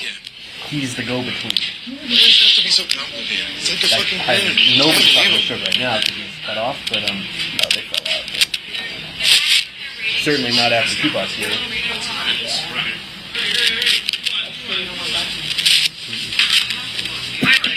I'll get pushing to get everything going, and then you can kind of figure out.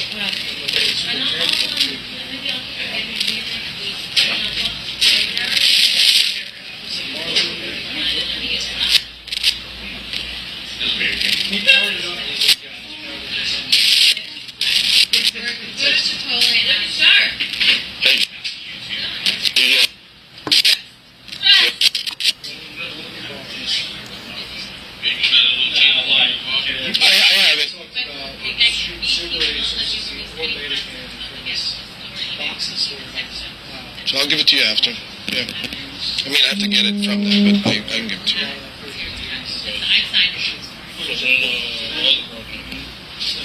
As soon as we get everything done today, we can probably Well, I wanted to go to Vegas. And, do the hero shot. Yeah. Yes, right after the hero shot. There's not much about 25 G's, right? We probably could do 10 today. I only have authorization for 5. I know, but You can talk. I'll just take you on. if you need it. Because I need the property. But if you need, then when we go meet you in Vegas for your hero shots, we'll just bring the other, 26. Does that work? Because I want to get some good hero shots. When you check time, It's all good. Hi, Ashley. This is Mario Diaz calling you back. Hi. Good. Okay, cool.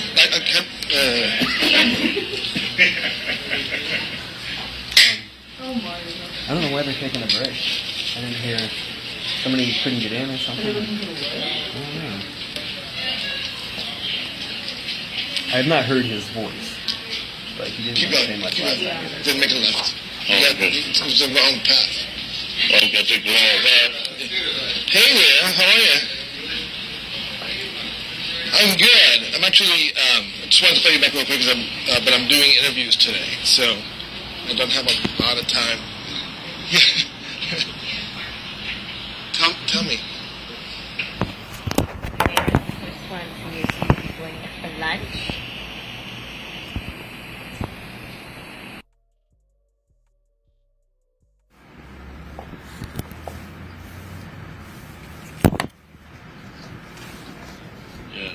How did that get started?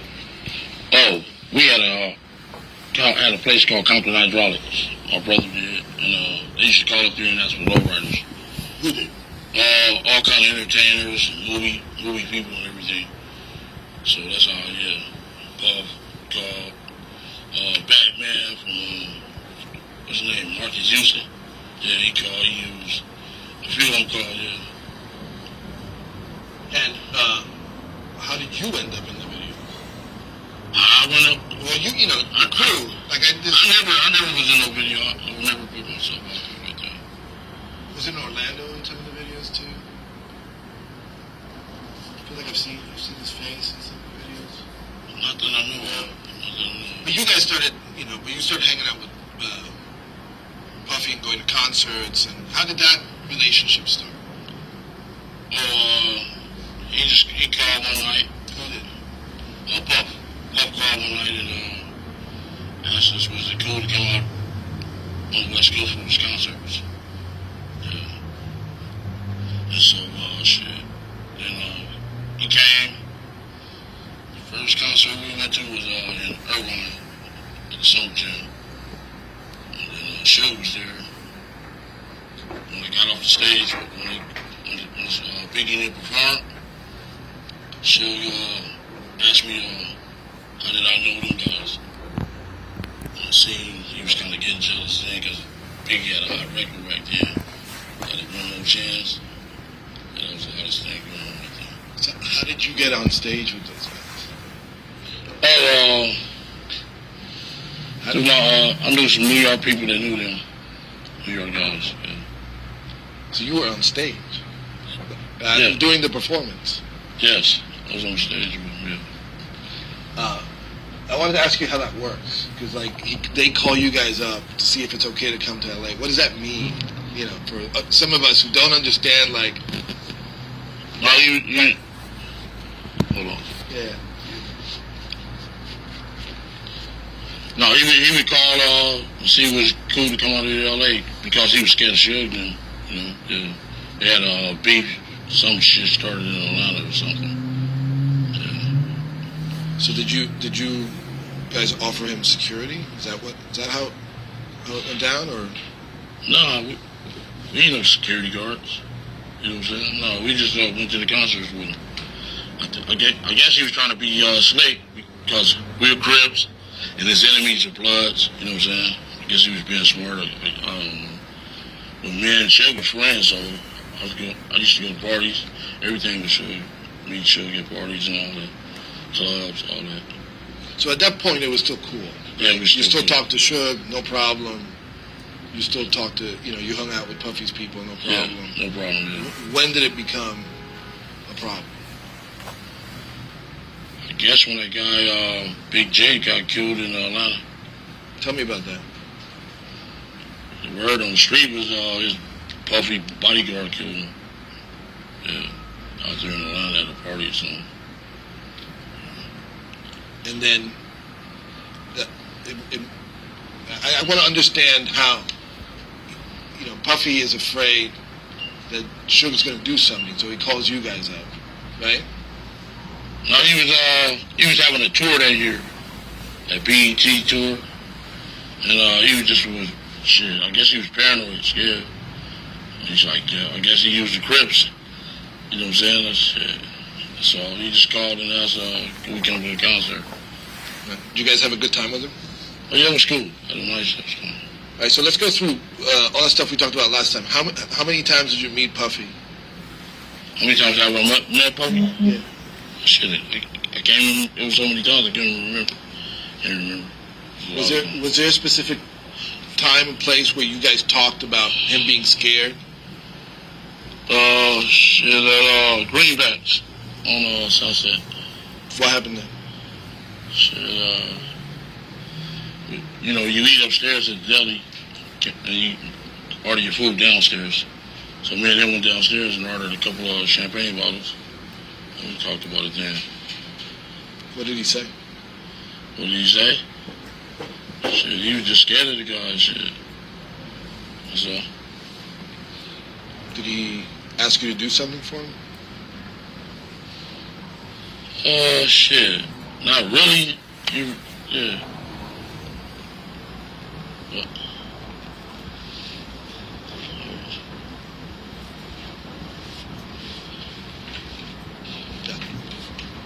He's nodding. He's saying yes. Okay. Yes, he asked us to do something. Can you tell me what that is? I guess he wanted the big guy taken care of. Shit. That's all in all. Shit. I'm not no killer, so shit. I don't know why he was asking me. You know? Right. Yeah. Shit. That ain't my line of work. Yeah. So, how did you meet Puffy initially? Was it through Zip? We talked about who Zip was. Let's dig in a little bit. Who's Zip and how did you meet him? I meet Zip. We played a baseball game at our park. Just a different neighborhood, and he happened to be their pitcher. Happened to be their pitcher, yeah. And what was his line of work? What was his line of work? Well, he's a pimp, you know, and he get money in the streets. Yeah. So what, were you guys in business together? No, not really. He just tell me what he did for you in terms of the Puffy relationship. Did he connect you to him? Is that who introduced you? Yeah, that's who introduced. Yeah. So, can you say that on the computer? Yeah. Von Zip introduced me to Puff. That's how I met Puff. Yeah. Right. Yeah, let me just keep checking my notes here.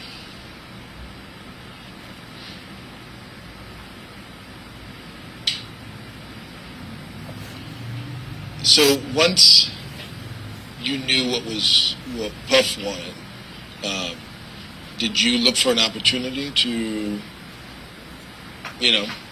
help him out with his problem?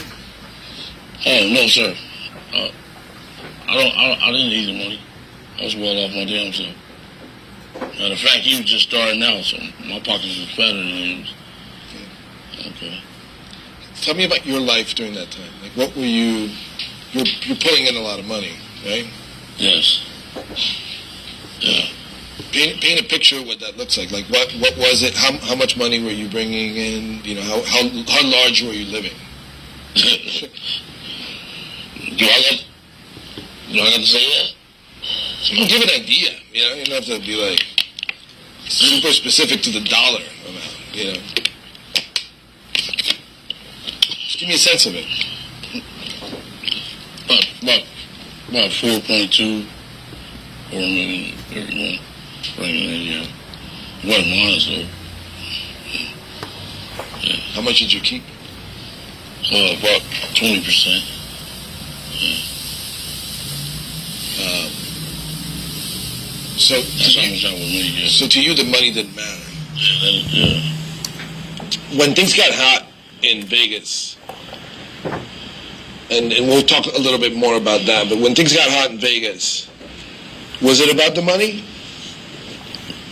When you guys went after Suge and Tupac? Really, it seemed like they came after us. Jumped on my nephew at the, yeah. Seemed like they was targeting us. Yes. No, that's cool. Okay. So, let's go back. I'm jumping around a lot. So let's go back to the Puffy thing. After you met with him at Greenblatt's, when did you see him again? The candy? Yeah. Is that right?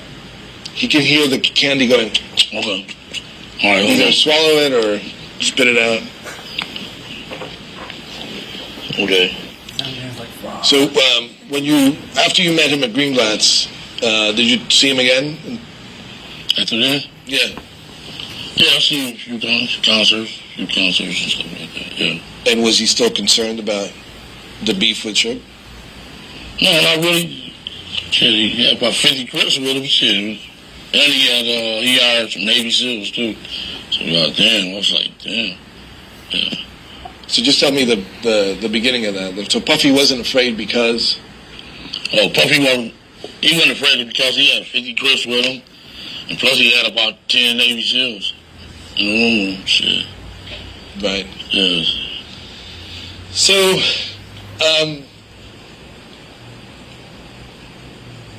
let's talk about Orlando. Who's Orlando Anderson? Orlando Anderson is my nephew. My nephew, my best friend, and my son, everything. He's everything to me. You guys did a lot of stuff together, hung out, chilled out? He was a youngster, just graduated from high school. And, they jumped on him, 20-year-old kid, some grown men jumped on the kid. That's my nephew. You know what I'm saying? Seemed like he always picking on some kids. Yeah. Did he become part of your crew? No, not really. I would never put my nephew in a position like that to be part of no crew like that. But he's affiliated with gangs, right? He's affiliated with the Crips. He's not. I've seen pictures of him flashing gang signs. Well, shit, he grew up over there. That's the culture, Yeah, it's culture over there. Yeah, that's all. He went to school. That's our neighborhood. Period. So what happened? I want to set the stage for what happened at the lobby of the MGM, right? Somebody saw him and said, "That's the guy who stole my chain," right? Yeah. There had been a previous incident at the Lakewood Mall. Yeah. Can you tell me what you know about that stuff? Well, it was a football player. It was a guy, one of my little homeboys named Marcus. He was playing football he was going to play football for Arizona State. And we was up there to buy him some stuff to go play football with. Like shoes, to go off to college with, send him off right. You were there? No, I wasn't there. Okay. But they was there to send him off right, to give him support so he could be all right when he go to college.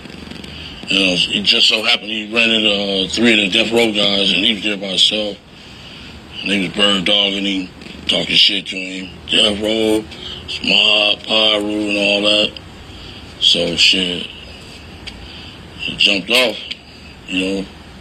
Marcus, he wasn't no punk. He could fight good, and he was a football player, so he athletic. So he grabbed, he knocked the guy out, grabbed his chains. That's all. We ain't had no bounty on no chains. We don't want that little punk ass chain. You know what I'm saying? The little chain, weren't worth shit. So they started it. They started it, yeah. And who's Marcus? Marcus, he was a football player he was from our neighborhood. He was just graduated from Dominguez High School, so he could play football. And he was there that day with. He was there at the mall by himself. Then it was 3 guys from Death Row there, from Mob Pyro. They was bird dogging, talking shit to him, woo, because he had on a little S hat that represented our neighborhood. So they was, bird dogging him, just so my nephew knew happened to come up to the mall. So he got involved because he saw what was happening, or how did he get there? How did my nephew get there? No, they was going to meet him up there so he can buy him some stuff, send him off right to Arizona State. Good athlete, play strong safety. Yeah, I'm just trying to get straight. Like, they were together when they encountered the guys from Death Row? No, Marcus was by himself. How did Orlando get involved there? Orlando and his Marcus friend, they just graduated from high school. They all friends, played sports together. They came up to the mall to meet Marcus so they could help him send him off right to college. No, I understand that, but when the shit started happening, where was Orlando? He was walking into the mall, walking into the Foot Locker. And Marcus seen his homeboys. Like, we're even now, motherfucker, you know what I'm saying? And Marcus just took off on him. I understand. Knocked the dude through the shoes. Took his little change. Right. Snatched his change. Orlando didn't have nothing to do with that fucking change. Period. Because I understood that there was like a bounty for the chain. That's bullshit. What? $200, $300 change? Bounty. We didn't need that fucking change. But, all right, so that's Orlando. We go to Vegas now, all right? In Vegas, you guys go to the fight. Tell me why you went to Vegas. We was going to the fight, the Mike Tyson fight. We've been going to the fight since like 88, 89. Before rappers was even famous going to the fucking fights. One fight I was at, sitting next door to Mike Douglas. The MC Hammer was outside the fucking gate. I mean, trying to get into the motherfucking VIP section. So yeah, shit. Yeah, I've been going to the fights. Las Vegas, yeah. And you knew that Suge was going to be there? No, not really. I didn't know Suge was being there. I seen Suge the day before the fight. Outside in the lobby, he was in the Rolls Royces. And then, shit. I seen him there. He spoke to me and everything. If he had beef, he should have said something there. So who were you with? Who were I with? Yeah. Shit, he was my homeboys. Yeah, he seen me the day before the fight. Pulled up in his Rolls Royce. Yeah. And Orlando, obviously. Yeah, Orlando, I think Orlando was with us too, yeah. All right. So the next thing is you guys went to the fight. Yes, right? we did the fight ended quickly. Yes. Well, yeah. Is it Mike Tyson? Mike Tyson, yeah. First rounder, yeah. And you went to eat somewhere. Yeah. Right? Tell me what happened after the fight. We all were sitting in different spots of the arena. Then I told everybody to meet up at the cafe in the MGM. So shit, we all came from. I seen Tupac and Suge and going in the fight. They seen me too. Shit, after I went to the cafe, and then some guys, some of my homeboys from East Coast Crips came in there and said, "Hey, homie, the Death Row dude, Suge, just jumped on your nephew." Yeah. Yeah, that's what happened. What'd you do? What'd you do then? I went to look for my nephew, make sure he was all right. And what happened? Did you find him? Yeah, I found him. He said he was cool and stuff. Shoulders kind of out of place. I said, "Do you need to go to the hospital?" Yeah. What did he tell you happened? He said he was rusty. He said Suge and Buntry and them just rusty. Yeah. Tupac. Why did it happen? We had no idea why it happened. I guess when we Lakewood Mall, I guess. But they seen us the day before. The fuck, So the day before, you're saying that Tupac and Suge both saw you and Orlando? I don't think Tupac is winning. No, but there you go. Because what happened is, I mean, the way I understand it, Tupac had a hot head and just, trying to take off with somebody, trying to be a gangster. I don't know. I guess he got a hot head for a crazy dude. Well, he claims that the stupid necklace, that's the guy who grabbed the necklace off of his friend. Yeah. That was a $300 necklace. Yeah. I know, it's funny, right? Like, this shit is all over. About a stupid necklace, Yes. people dying. So,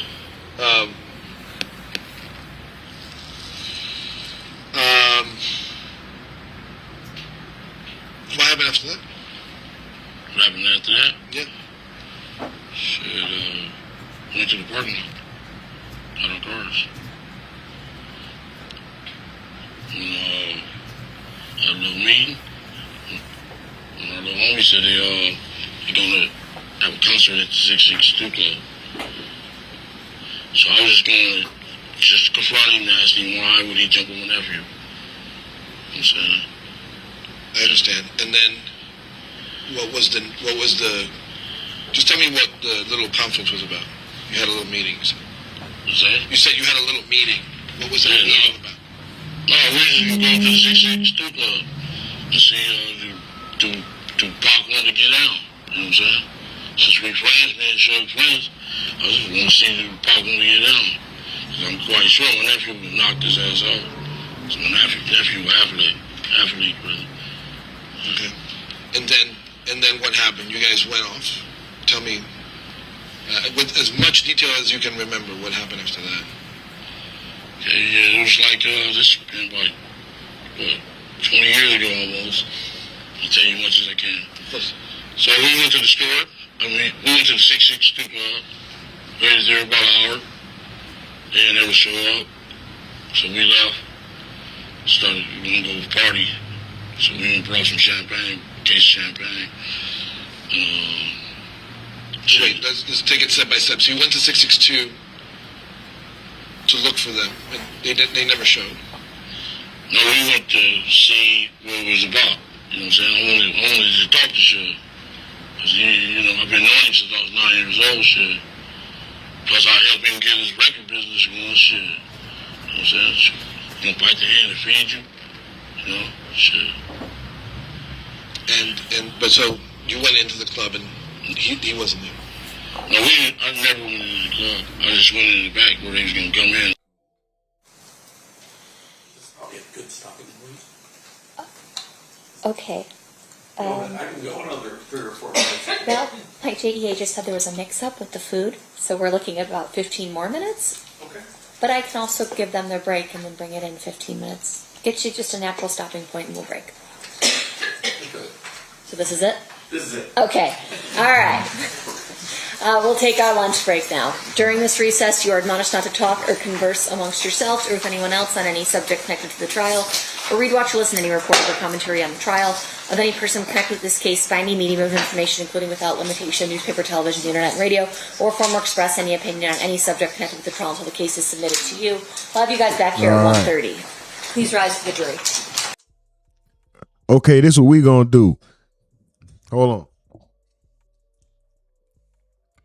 This is what we gonna do. We gonna end it because I gotta step and I gotta do something as well, and I can't leave the stream unattended. So shout out to y'all. We'll be back.